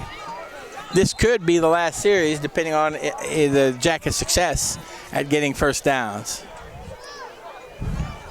I'm having a hard time seeing those numbers, Tim. I think the later it gets, the harder time I have seeing them. Well, those numbers are hard to see anyway. Ball's inside, handed off, not much happening. Ooh, he mishandled. Powers forward. Yeah, there was a little bit of juggling going on. And I believe we got a quarterback, number 10. Who's that for us, Steve? Number 10. 10, Daniel Key. Daniel Key in at the QB position. Sophomore. 5'4", 103 it says right here. Yeehaw. I tell you what, he looks a little bigger than that from here, but maybe I think I look smaller from way up here. Well, yeah, that may be it. And I'll tell you what, when he lines up behind the center, he looks pretty. I'd say you're right. Sophomore playing QB, commanding that line like a general.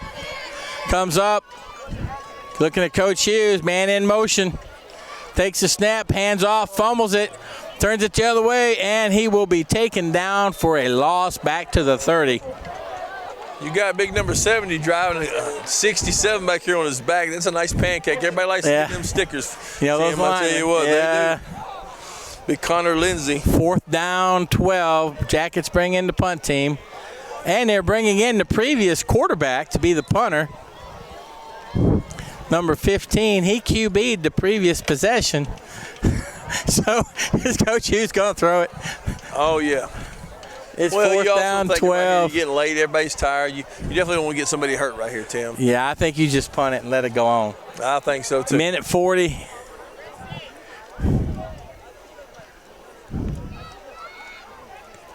Nice punt. That's a very nice punt. Taken by 24. Blast, good explosion. Cuts through, makes a couple people miss. Looks like he's going to be brought down at the 55. So he gets the 55, the 45, 46-yard line. What's that? As he gets older, that back right there is going to realize that he's got just as much strength as he does quickness. That's right. And he's going to start, powering down the field a little bit more. He's very shifty, but he just doesn't. He's not using his power when That's he right. needs to. Get low. Get those shoulders low. Well, we're almost to a minute left, Tim. Yeah, we got maybe 2 or 3 plays in this ball game. Well, if next week is homecoming, I'm fired up. I believe. I mean, what team doesn't want to go into their homecoming undefeated? That's right. Let me ask our statistician. Yes. Oh, yeah. It's homecoming. Next week is homecoming. East Hickman, right? No. Who we got next week? Cheatham County. Long-time foe, Cheatham County. Cheatham County.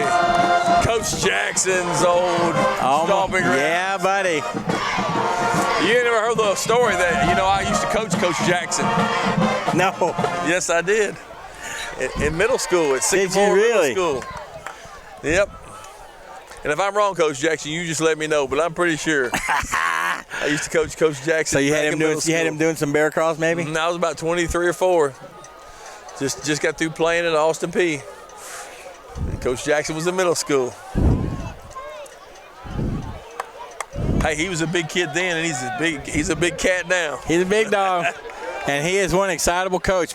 Coaches with a passion. These players love him. He does. I wish I had him as my strength and conditioning coach when I was in high school. This is it. Game is over. All right, folks.